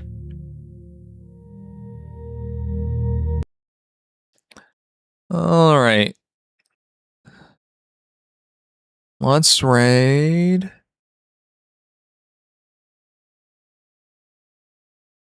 Let's raid.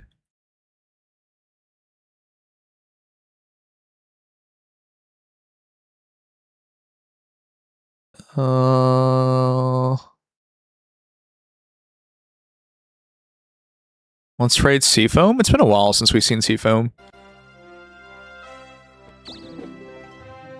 Sorry, I didn't recognize it was me because it was a boat. No, let's trade Jinx. It's been a while since we raided Jinx. Even longer. Make them be of use to us, to serve the course of the peace of mankind.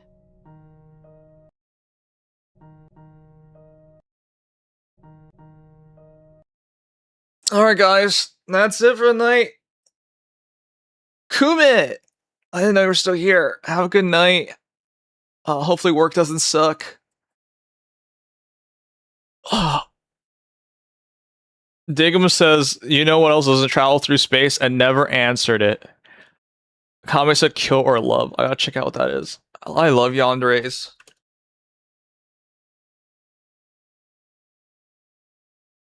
Steam game.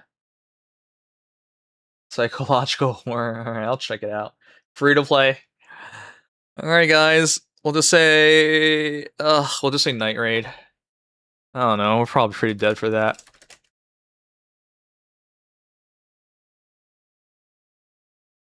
Good night, Cloden. Alright, take care of yourselves, guys. I'll be back tomorrow. I'm glad we got everything done this week. It's been fun. Yeah. Night, night. Take care of yourselves. See you Monday. Here we go. I'm gonna write Jinx clip.